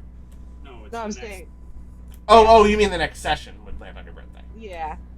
So like, That's fine. I'm turning 35, so I'm gonna get drunk as shit. Congratulations. I turned 42 this year. Having a crisis. It was weird. When I hit 30, I was like, I spiraled real bad. And then when I hit 40, I was like, fuck it. This is what it is. Yeah, see, 30 didn't bother me, but for some reason, this 35, I'm like, fuck. Yeah, no, it was everything after 30. I was kind of like, yep, this is what it is. But 30 hit me hard. Getting old sucks. Yeah. Everything breaks. Lower back pains. I'm sorry? My lower back. Oh, my knees are like jello. But I hope y'all enjoyed tonight's session. I had a lot of fun with it. Yeah, this is a good one. We I are. lost an arm. You got a better arm. For losing an arm, you're actually stronger. That's true. In a weird way, I get I lost- +2 Dex and +1 AC. And Why you have a wasn't my charades other partner. arm this good? Yeah, and I have a charades partner. I And want all charades. so we could switch this if you want. I opted for left, assuming it was your non-dominant arm, Yeah, I mean, because I wanted you to keep your dominant and have the prosthetic be your non-dominant. I think Savari is that kind of person who didn't start out ambidextrous, but trained herself to be ambidextrous because she was like, no weakness. I mean, shit, that could even come from training with Marikarth, having you stance switch and everything. Oh, rest in peace, Marikarth. I killed a character of mine that I actually made it to 15th level with in another campaign tonight. Yeah, I'm surprised you killed him. It has its purposes. You will see the purposes. It's not going to be an Obi-Wan kind of thing, I promise. You're not going to get, like, a Force Ghost visit. Oh, that's what I was really kind of hoping for. I was like, But, I have plans for you as Marikarth's protege. Also, Jen, you're going to be having another training session with Silvio. yay! And Barrett, we know there's something going on with you in those pendants, or at least one of them. Yeah, people are y'all got some fucked up shit going on. Yeah, Matt. Well, my voice is going out, so I'm gonna have to jump off. Oh yeah, I'm dipping too. So, everybody, have a good night. Better. Everybody watching the stream, good night.